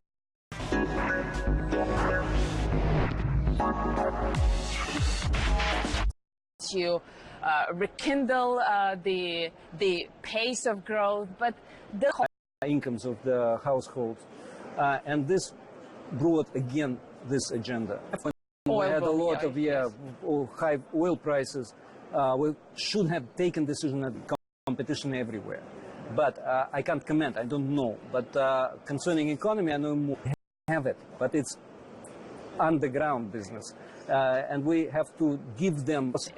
We've seen a lot of candidates without an agenda, without a program, but to have a program without a candidate.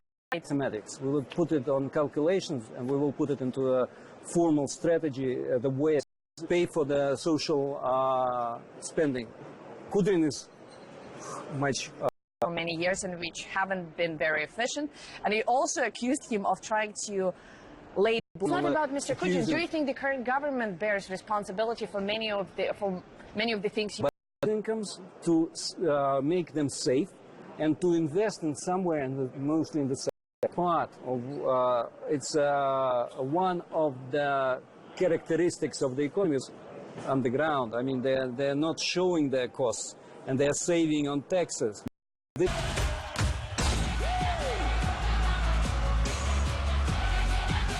Fine. From Sunday the 4th of June at Lidl. In America, in the 70s, yes, when they implemented these programs, and then they lost their efficiency. In some ways, credit, not just grants and not money to agriculture. We also had quite a good result in car manufacturing. Things still it's with very the government. Concentrated, very isolated action. And you do the island of it. We can't live anymore with the level of incomes which we have at the moment. As in the private investors, their risks of their own country should be lower than the quality of the companies now, where international